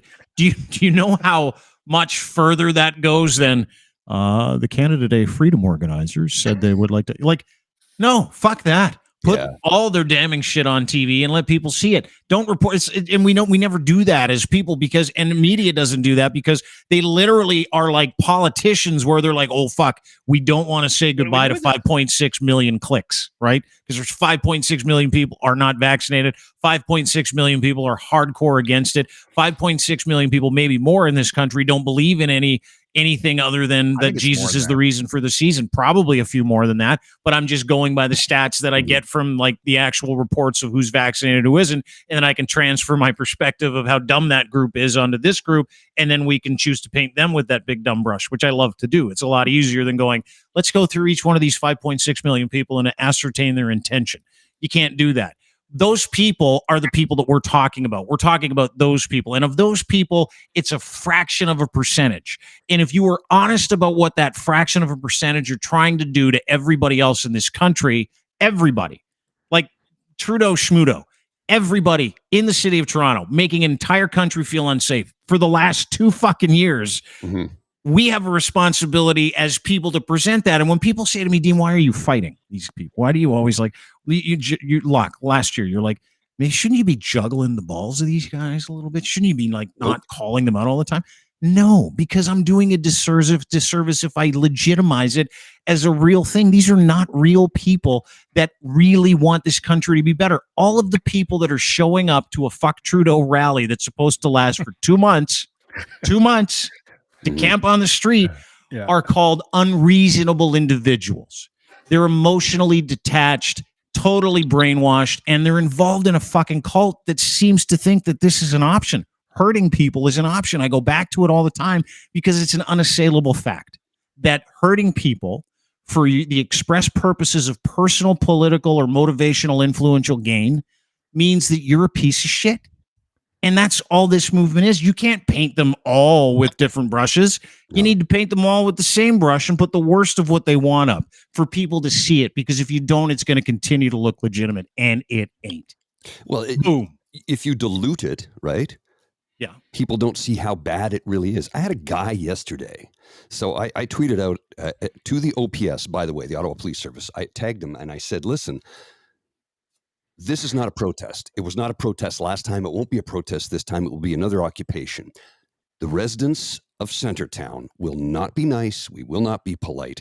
You'd better get in front of this right away because it could go south very quickly. So a few people supported and retweeted and blah, blah. And one guy goes, well, according to your profile, you abdicate for violence. I'm like, peace, love, and understanding, except for Nazis. Punch them. I go, if you think punching Nazis is bad, you must be one. Bye. I love that little go with bye. Yeah. Oh, dude, it's amazing. Like you can put out a tweet today saying, hey, everybody love each other. And you'll have some guy tweet you back, go fuck yourself. Don't tell me what to do. And you're like, all right. No, that's right. I'm sorry. If you think punching Nazis is abdicating violence, do you not know that June 6th just happened? D-Day, the invasion of Normandy. Like, do you not why we went? We had a war about Nazis. Like, the paradox of tolerance, right? Karl Popper. I have no tolerance for the intolerant. So punch a Nazi. I love They're that. Intolerant bastards. Good day to punch a Nazi. No place in It'll be interesting to them. see if there's a shift in how this is covered. I remember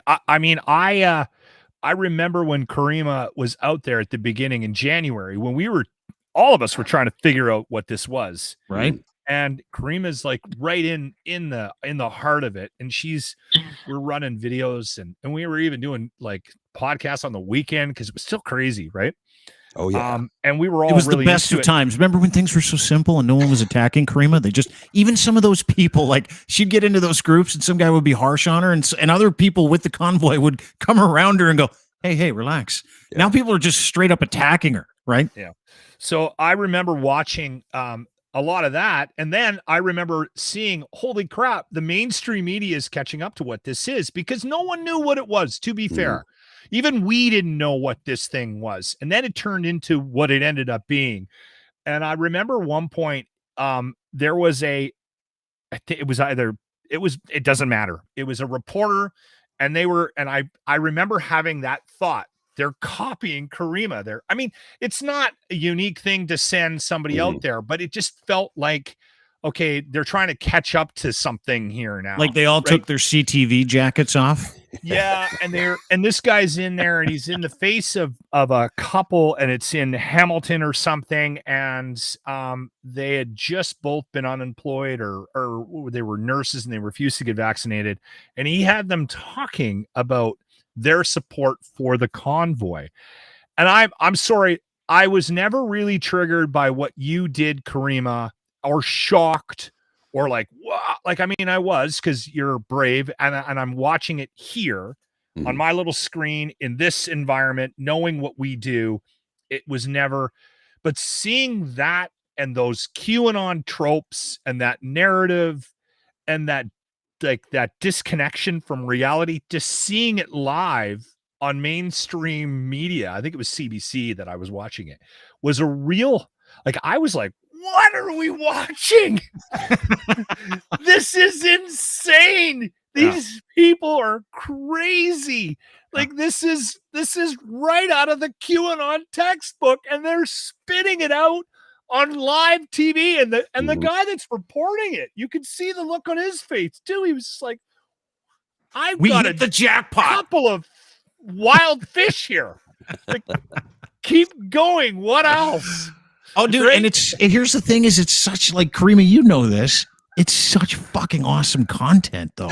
Like it is, but at what cost, though? Like I take zero pleasure out of any of this, and kind of my studies in law and prior to that, and actual practice have left me with the understanding that democracy and rule of law are both incredibly fragile, and the damage that is done right now is generational. No question. We're going to be dealing with the fallout of this for decades. So, you know, we've never had a situation like this where people are being poisoned. Their brains are being poisoned on a mass scale. And it's happening sort of in this, with such a sharp trajectory. And that's not to overstate the amount of people who buy into this. But at the same time, there is likely a segment of the population that's somewhat sympathetic or susceptible. And, you know, the tides can easily turn and rapidly turn. So, like, yeah, it's content. But, you know, it's deeply concerning. It is, and I side with you on it, even though I fucking dig it. I side with you there, and I would rather be reporting on, like, in a few minutes, we're going to talk about the CDC's Monkeypox Sex Guidelines. I'd rather talk about that.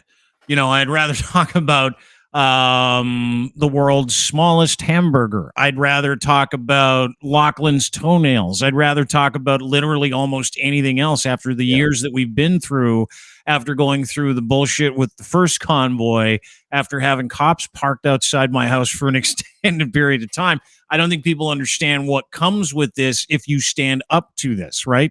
And it doesn't matter to me because I've never been afraid in my fucking life, and I'm not about to start being afraid today of some kumquats telling me that they're going to come for me, or they're handing out my pictures to truckers along the 401. That was my favorite one because I just assumed they'd take that picture into the back of the cab, give it a fap, and then put it away for another fap a little later on. However, that's a whole other scenario and situation, and I don't want to get into it, but I know truckers are lonely. Long story short is this, especially those truckers who weren't even really truckers. But the long story, and I think if we kind of surmise the whole thing, is that for the first time, and Caryma, I think you feel the same way, we are, I think, with this inception and what I'm seeing now of this convoy, we've gone past the point of they're just a bunch of crazy idiots. Now it's like, no, these crazy idiots are emboldened and they think they can keep doing this. And the next time is going to be worse. Like when we watch the insurrection shit down in the States, all they talk about every single day in every one of these hearings is, we're not trying to go after people. We're trying to prevent this from happening again. Right. Yeah. And it is happening again. And to that extent, we're in a whole different scenario where like people are really getting attacked now. You've got angry people really doubling down. You've got a very angry theocratic conservative party that doesn't give two fucks, and their supposed leader is legitimately insane. And he's also a religious maniac who hates the fact that Justin Trudeau allows gay people to live equally in this country. Mm-hmm. I know that for a fact. And so everybody's lining up behind him, and he's legitimizing the crazy. So I would hope that as we continue to move forward, better people have the ability to be able to kind of explain what's going on, hold it up as an example, and use their privilege to be able to advocate for people who, once again, are going to be put in harm's way. So that's how I feel. Caryma, I appreciate you doing this. I know you got to run. Thank you so much. Thank you for having me, and we'll see you guys soon. All right. Are you okay? You all right? Glad you're doing right. Do you need me down there? Do you need me to come down there and whoop some ass for you? Somebody's ass? Any ass whoopings? I think we're good. We'll save that for Ottawa. All right. I'll talk to you later. I'll talk to you tonight. I'll give you a call. Stay safe, okay? Bye. Bye. Caryma Saad, ladies and gentlemen. Sadvocacy.com is her website, at Caryma Saad on Twitter. Paul, she's I was worried amazing. about her because I saw what happened, and I was really concerned when I saw it yesterday. And she looks great, but she also looks like she's not stressed or anxious about it. Nope. You know, she's tough, man. I think she is, though. I think I'm sure there's a certain couple amount of things of have bothered her in the last little bit. You're on the opposite side. I've no Well, doubt. this would bother you, right? You get this little prick. I'm sorry. Wasted, drops his beer, throws her beer at her, and then he goes and attacks her and her cameraman because he just can't. Like, he's fucked in the head. He's just emotionally and mentally attached. Caryma's taller than him. Oh, he's just a little puke. Just Still, doesn't matter. Size doesn't matter. Yeah. Tiny that kind prick, little puke. That's kind of listen. That bothers me. That video really bothers me. And I'm not gonna lie. I would be scared in a situation like that, regardless of the guy's size, because you can't. That kind of anger and that unpredictability, like that irrational, that disconnect from like reality. I know what you're saying, and I understand exactly what you're saying. And people should be afraid I would get of that. angrier though. Yeah, and you know what? Throat and hold him until the police arrived. That's it. Yeah, I wouldn't hit him. Just grab him by the throat and hold him, or choke him out for a few minutes. You know, just a few minutes. Just a few minutes. I have tried in the past. I'm one of those guys when you fight, like I'll do anything. Yeah, to win that fight. Yeah. What do you got? You got weapons? I do anything to get away. Poke, like punch. Run, cover my head, shit my pants. Well, you just got new glasses. You don't want to wreck your new glasses. We've been over this. Yeah. He's got brand new glasses. He's like, fuck, guys, relax. The glasses. I'm a big dude and I don't get into conflict very often, which is a good thing. But I am so not good at it. It is not even funny. Every time I've been in any kind of altercation, it never ends well for old Locker. And there's guys that jump in with both feet and are willing to go, and they're good at it. Those are the fucking guys you need to be worried about, whether they're 5'6". I remember I got into it outside of a bar with a guy, and my buddies were like egging me on because the guy was like 5'4". Well, before I even got my hand back, he had punched me 6 times square in the head. Like, I mean, yeah, I know. And then I'm thanking thanks for fucking cheering me on there, guys. Great. And they're all laughing at me because my nose is bleeding and my lips bleeding and my ears glasses are broken. And you're like, fuck, I just got new glasses. Yeah. Well, the thing is, you just can't let them intimidate you. And that's their goal, is to intimidate you. And if they can do that, sometimes, Paul, it's not about that though. That guy rushed a cameraman and he's 5'4". Yeah. Okay. That guy is going no matter what. Oh, agreed. Right? There are guys like that. It doesn't matter what you do. You're going. That's it. It's on. Right. And that's what I'm worried about, because we've reached that level of tension with this group now. Well, right? to act like that in front of a camera. Yes. Yeah. To act like that in front of a camera, like that's next level. I don't give a fuck. And those are the guys you got to kind of be worried about if you're Caryma. But if you're like guys like me who don't care, it's not that big of a deal. Yeah. Because that's the kind of guy who, the second someone gets their hands around his throat, he cries, he calls for the police, he begs for forgiveness. And then when he gets 20 feet away and he's getting breath back into his lungs, he's like, fuck you. And then he runs away. Yeah. That's who that guy is. Exactly who he is. But to flip that switch and to do that in front of a camera, like you heard Caryma, she has his name. She's given her name to the police. They're hunting this guy down and his friend for assaulting a woman on a scooter for saying, quit telling me to fuck off in the park. Yeah. That's what happened at a rally. No. Like sitting in the park. Not an agent provocateur in this instance. He just decided he wanted to make her a victim, and now he's going to pay for it because everybody in North America is going to know his face. And no, he won't. He won't. Oh, dude, nothing will. You know what? To that Who's Mr. Tiz? You know Mr. Tiz? Remember him? This guy. Tizzy Ent. Yeah. He hunts down bad people, and then he gets in league with that Dinesh guy. They will find out shit about this guy that this guy doesn't even know about himself, and they will publish it. Well, that's different than him getting in trouble with the police. The police will show up at his door. No. I'm not talking about police lock. I'm talking about he will be unemployable. No one will hire this guy. Yeah. He is unemployable from here on out. The police probably won't do much to him at all, but in the court of public opinion, he's been tried and convicted. Yeah. And that's the difference. That's the fun part, right?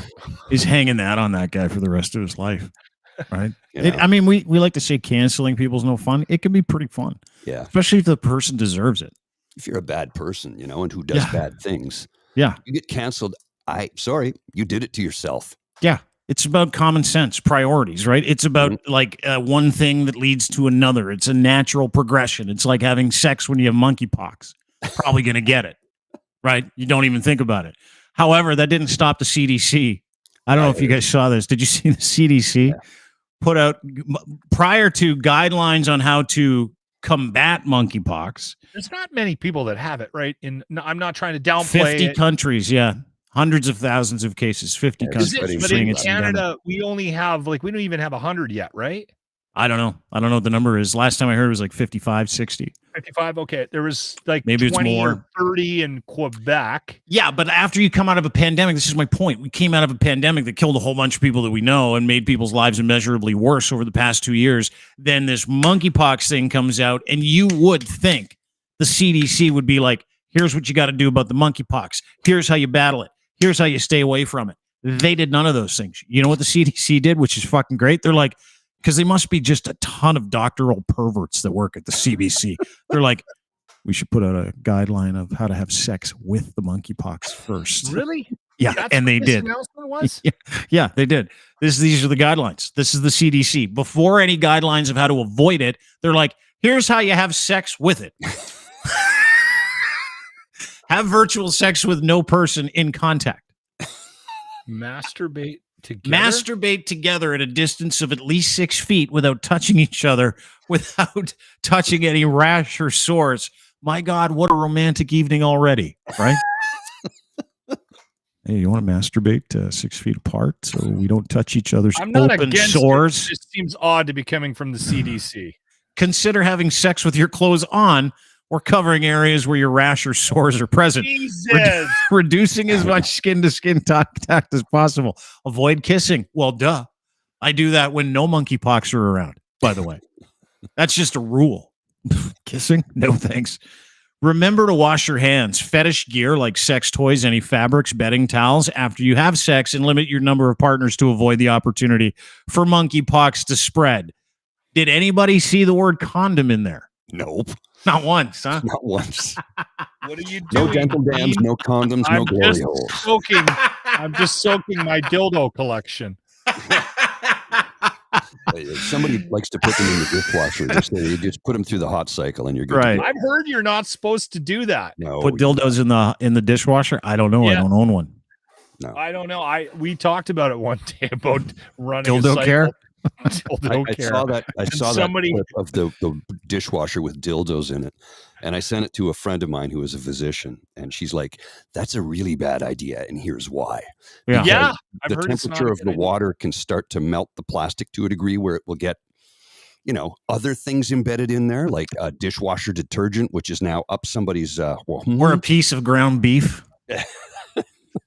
Well, and you also have to remember that the drainage systems of dishwashers are filled with bacteria. Oh, yeah. Dude, so gross. I don't know why, but we had a collection of dildos at the last radio station I was at. Like we had a big blue bin full of them. And they were all different sizes. And I don't remember what we were doing. If somebody remembers, I'll ask Jimmy. But we had all these dildos, and when I got let go, I forgot to bring the dildos. I left them at the radio station because I quit, and then I gave my notice, and they left me on the air for like a month and a half at the Bear before they walked me out. So when I was leaving, I was like, I didn't really think about some of the stuff that I left behind. You didn't go, hey, listen, can I bag up my dildos before I leave? I got like 30 of them here. So it was literally a blue bin full of dildos. I had honestly, I had like 10 to 20 of them. And again, I can't remember why the hell I had so many dildos. Oh, I'm pretty sure I know why you had 30 dildos. I think we all know why you had 30 dildos. You don't have to say we don't know why I owned 30 dildos. Okay, we know why you owned them. They were at work and they were in the jock room. Whatever you tell yourself is fine. We know that you took the dildos to work because your wife's like, these are too many dildos. Get them out of here. And so you took the dildos to work, and you're like, box of dildos for the staff, like you always do, right? Would anybody like a dildo? Why we had so many dildos at the Bear? I can't remember now. So anyway, I got a call like literally 6 months after I left the Bear from Jimmy, and he goes, I got your dildos. They sent me home with them. And I said, okay, I forgot I had those. I'm like, yeah. He goes, yeah, they were sitting in the jock room. Somebody finally lifted the container and they're all melted. They had literally, something happened to them. They were disintegrating. And I'm like, well, why did were they used dildos? What? That's probably why they were disintegrating. There's something about them and how we didn't store them properly or something, and they didn't end well. They came to they need to be stored upright in their carry case and rested on a room temperature. Apparently, yeah. Rhiannon, she's like, yeah, you shouldn't use dishwashers for washing dildos unless they are glass, and you need to sanitize them. Each one should have its own bag. Don't let silicone touch each other, or it ruins them. That's the problem we had. We had a bunch of dildos on top of each other, and they bad dildo maintenance. Yeah, it's like metallurgy. If you can't mix two different types of metal when you're trying to do some body work on an old car, because one will corrode the other. Yeah, that makes sense. In the world of dildos, that makes a ton of sense. I don't know a ton about dildos, and I'm being truthful when I tell you I've never owned one, nor do I. No, they're fine. I'm not opposed to owning dildos. I wouldn't use dildos because I have my own. Yeah. I've never been the guy that I'm not into the old ass thing. Like I'm not sure. Like I'm not. Yeah, I just apparently that's a big thing with this monkeypox thing. By the way, is that a lot of people that love and dude, straight, doesn't matter who you are, doesn't matter your preference. Everybody loves a little ass play from time to time. But apparently, I don't want anybody down. I'm not a big fan of it either. But dude, I was wedgied once. I get it. Not interested. But and I've told that to many people. No, thank you. Not interested. No, thank you. It's just it's imagine a tongue in there. I'd lose my shit. No, I don't want my salad. If you had a tongue in there and you lost your shit, terrible event for everybody. Yeah, I know somebody that happened to. Get out of here. I kid you not. No way. Kid you not. They drew money. They were getting a little.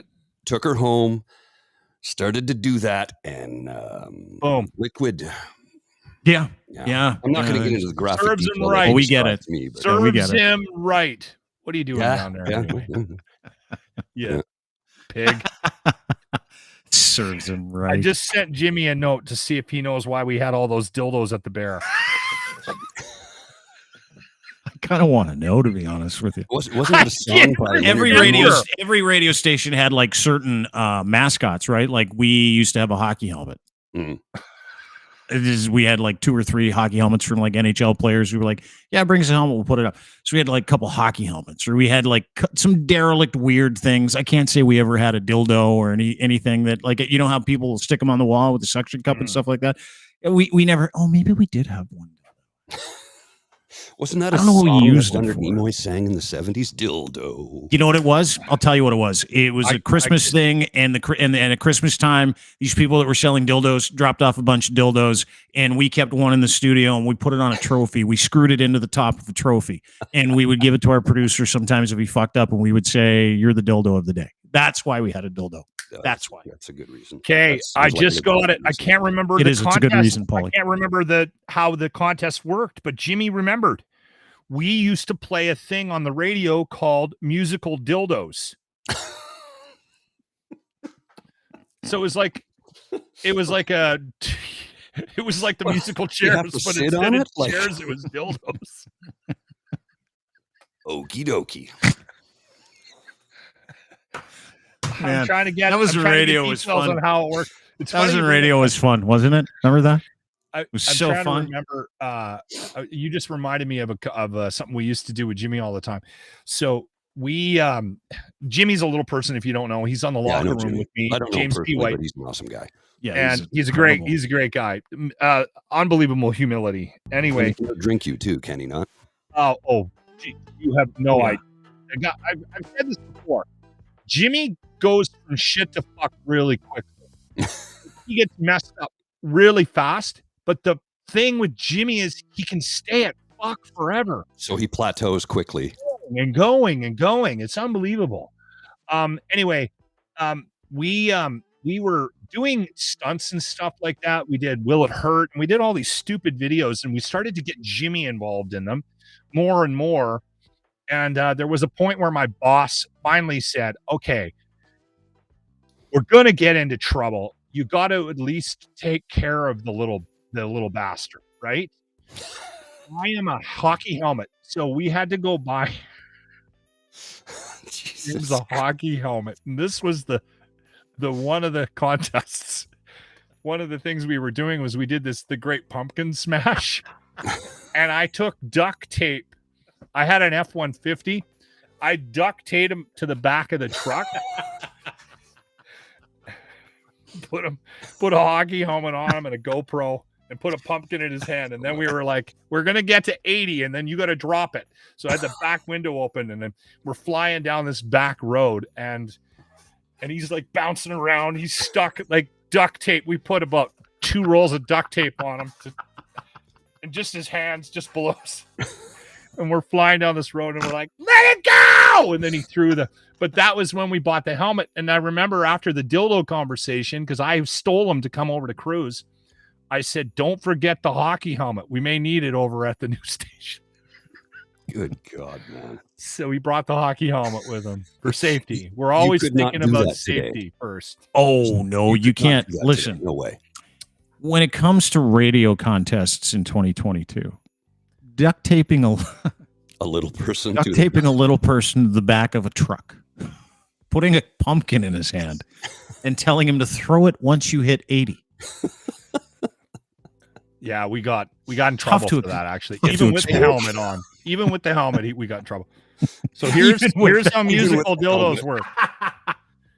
Kind of like musical chairs, but they were all lubed dildos. A bunch of people walked around the table. That's what it was. So we had them all lubed up and we had them sitting on the table and we would play music and people would walk around the music. And when the music stopped, they had to grab a dildo. And the reason it was funny is because they were lubed. So they would go flying, right? And then the last person that didn't have a dildo was out. And then we do another round. Once again, you can't do that anymore. No. Oh, and we had some big ones, man. We had one that was like literally like it was. Did you have one with veins? The ones with veins are the ones that really turn me off. Like the ones that like you're going, man, it's a lot of veins on that dildo. That's a Mars bar. It's too lifelike and makes me feel terrible about myself. Like that kind of stuff. Why did you need the veins? You already made it way bigger than anything anybody's packing. You had to put some like you had to make it look real, make me feel like shit. Thanks a lot, dildo companies. Put a huge head on it. Why? Why are you doing that? Massive tight balls. Ones that don't hang 8 inches past your knees. You're like, way to go. Way to make me feel like shit. Again, objectifying us guys, right? That's all this is. That's what dildos are. Male objectification. Same thing on Father's Day when DILF trended for 16 hours. I felt like shit. Here you go. Here's objectification. Here you go. Here you go. What do you got? Now I want to buy a bunch of dildos again and bring back musical dildos. What is this? What are we watching here, Paul? Canada Day outfit. This is. Can we play it? Yeah, go ahead. That's what I wear on Canada Day, buddy. A cherry red Speedo. That's what everybody wants to see on Canada Day is a 54-year-old bald man in a Speedo. Sweet sweater vest you got on, too. Oh, thanks. The beer. It's mostly gray, but, you know. Well, dude, I can't wait to spend. I'll be up there for Canada Day this year. I'll be up in our nation's capital. I will see you there. That is my friend. That is, I won't be in the tub with you, but but that is my friend Paul Atkinson. You may know him as Blue Jacket Guy. At Paulie's World is where you can find him. He's one of the hosts of the True North Eager Beaver podcast, which you can now get at deanblundell.com, which you can now get anywhere you get your fine podcasts. It is an excellent podcast, and if you are a big fan of the news, but you cannot stomach how gross it is, ask Mr. Bear, Mr. Grizzly, and Mr. Beaver, Paul, and my friend Douglas to explain it all to you by listening to their podcast every single day, by downloading it today. Spotify, Google, iTunes, etc. Thanks, buddy, for doing this. Really appreciate it. I appreciate it. I had a good time, guys. Good did you have fun today? Yeah, I did. Paul, I really did. Good to see you, buddy. Yeah, great to see you too. Take We'll care, talk to you soon, pal. We'll see you in a couple days. I'll be up there. It's Paul. Paul, my friend Paul. I like him. Paul Atkinson, Blue Jacket guy. I need to say something. Dean, Yep. this comes from the bottom of my heart. Okay. And it's because you and I are friends. And I believe that there are, you have very few people in your life that can say things like this honesty. I think you should stay home for Canada Day. I think it's a huge mistake for you to go. Why? Well, because I don't think you have the disposition to be in a crowd of people that might not necessarily be on terra firma. Yeah. People who live in a celestial plane that doesn't exist. It's probably better for you to stay home. I understand you want to go there with the idea of protecting Caryma, and that's a valid point and a valid reason to go. And if you're going there for that reason, then I appreciate that and I respect that. However, sometimes I think you are motivated by the idea that you're going to go fuck shit up, and that is the wrong idea to go to Ottawa on Canada Day. Are you saying don't send the fox into the hen house? Yes, I just think it's you because you could get hurt based on your inability to hold your tongue in certain situations. Like you followed people home. That was like 15 years ago. You did one recently when you were driving your. You admitted to me. No, I threatened to choke him to death. And then followed him home. No, followed him to the restaurant he was going to. That was months ago. And I'm working on that part of me. I really am. I think that there is no better way to test. Working on it. Dude, I think there's no better way for me to test my newfound peace of mind, my newfound perspective, than getting right into the lion's den. Than going right in there to see if I can deal with it. I don't want to see you. I've actually hurt. put I don't want to see you get hurt either. I'm being honest. Yeah, well, that might happen, and I'm kind of okay with it. Like I'm kind of okay with whatever shakes out. Don't really care. But your point is a good one, and I don't know if I can control myself at this point. Like I don't know if I can trust myself around a guy screaming freedom in my ear as loud as he can while I'm trying to interview somebody. I don't know if I'm going to be able to control myself if someone calls Caryma a name. I don't know. That's what I'm going to go find out. It's like a test. I'm testing myself. That's fair. Where I'm going to put myself in a position where old Dean would drag a guy behind a dumpster and slap him around a little bit, where new Dean wants to go, oh, that's entertaining. Let's cut that up and put it online and walk away. I don't know if I have that capability yet, but I'll see if that's the case. But your point is well taken, because there's a certain amount of anxiety that comes with keeping an eye on the daily beat, right? Mm-hmm. There's a certain amount of anxiety that comes with calling this out on a daily basis because very few other people have the intestinal fortitude to do it. Mm-hmm. And I know for a fact a lot of these guys want to kill me. So what does that mean? It means I think I'm going, because I want to call their bluff, see if they can get out of the hot tub for that, see if they can put the meth pipe down long enough. See who's there. See what's up. See if these guys are serious. I don't see why not. And that's, to me, that's the interesting conversation, and the one I'm not sure I've ever been able to get in front of or articulate well enough with Caryma, because like I understand her a bit. I don't get the chase that she's. Do you know what I mean? Like, I don't understand. You get why she puts herself. Of it is dude. There's lots of times where you want to stop the ride and get off, right? Yeah, with this kind of stuff, because you know you're dealing with people who are not technically attached to reality. right? And so you're not sure what they're capable of, and you might see it. You might have the police show up and go, "Hey, did you threaten the entire city hall with an AK-47 and an email from Proton Mail?" I'm like, "No." Like that might happen. But it happens all the time, and there's nothing you can do to stop it, right? Like you can say, well, I'm not going to say anything, and I'm just going to sit here, and I'm going to allow these people to think that that's a real reality, but it's not. And I'm not doing I'm doing a disservice to everybody. Like yesterday, this dude, Jesse Brown, who runs Canada Land, very, very successful platform. Give him all that credit. Yesterday, he finally was like, we've been taking away the rights from these people for years. I don't know what, like out of nowhere, he just decided he wanted those clicks too. And I'm like, fuck, I would never be able to go home and go to sleep at night if I said that. Like, I just wouldn't. I wouldn't be able to go, oh, well, I'm just going to give up and not interested in this. And let's let people destroy this country. And let's let people push my friend Caryma around and hit her with stuff. And let's allow people to interrupt Paul trying to sleep. Let's allow people to take a big shit on Bank Street. Let's allow people to camp out and make people live in fear. I'm not about that. I can't be about that. And we can't either. And the more people that stand up and go, we're not about it, the less that happens. And the more we're all accountable, right? So, what are these guys capable of? Making chili with their friends on the streets. That's it. Yeah, all I'm saying is there has to be something more to it. Like, for who? For you, I think there has to be something content. More for, I know. That's what you keep saying, and that's why I'm questioning your intention. That's all.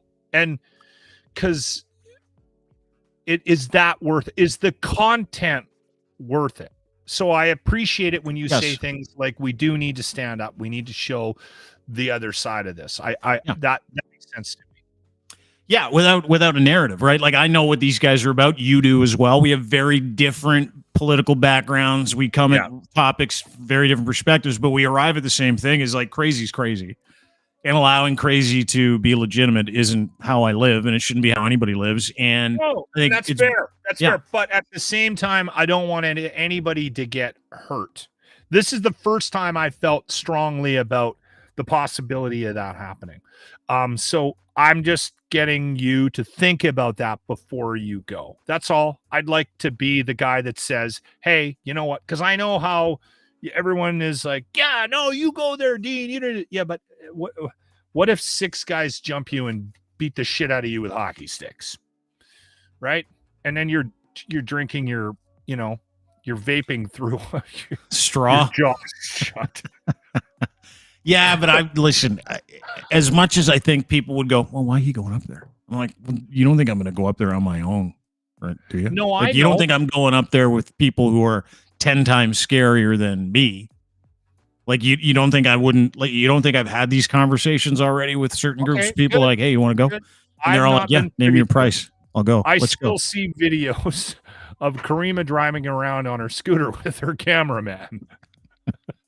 I wouldn't do that. Yeah. Like, she's the reason why I'm worried about this, because it is taking a different turn. That's all. Yeah. It is, violent right? turn. Mm-hmm. Yeah, it is. It's and I think it's fair to say, it's fair to sit back on any level and go, do I need to be a part of this?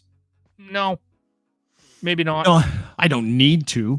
Yeah. I think it's a good idea for a bunch of reasons. I think that if you go there and you hedge your bets and you take enough precautions, and you're smart about who you talk to and how you talk to them. Like, if I go, I'm not going to Ottawa for the convoy just to grab great video, right?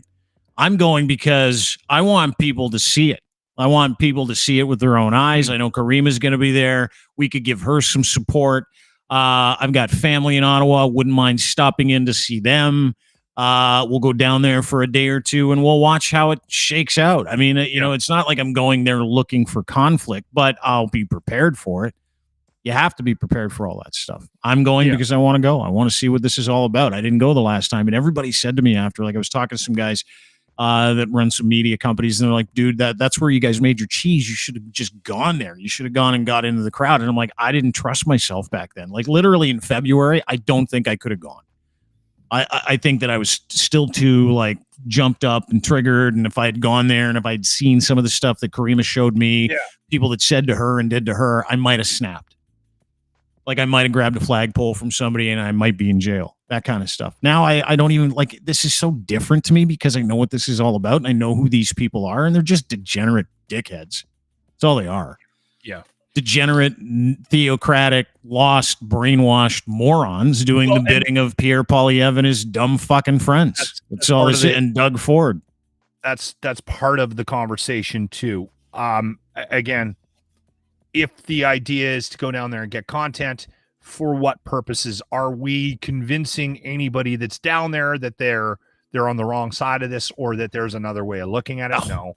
Right. No. Like, so we have content. No, I'm not there for outreach. I'm not there to help those guys.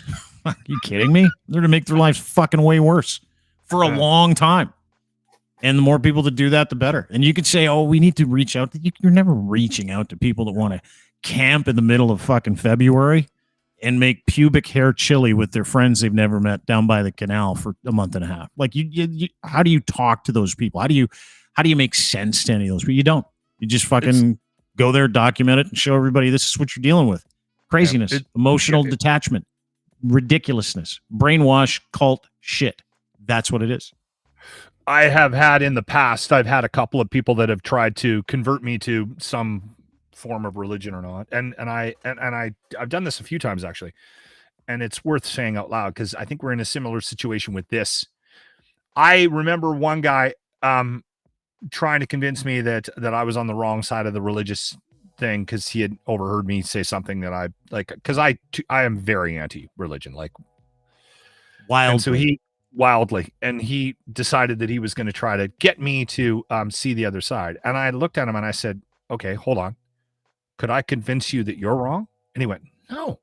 And I went, why are we doing this? Seems like we might be at a loss here then.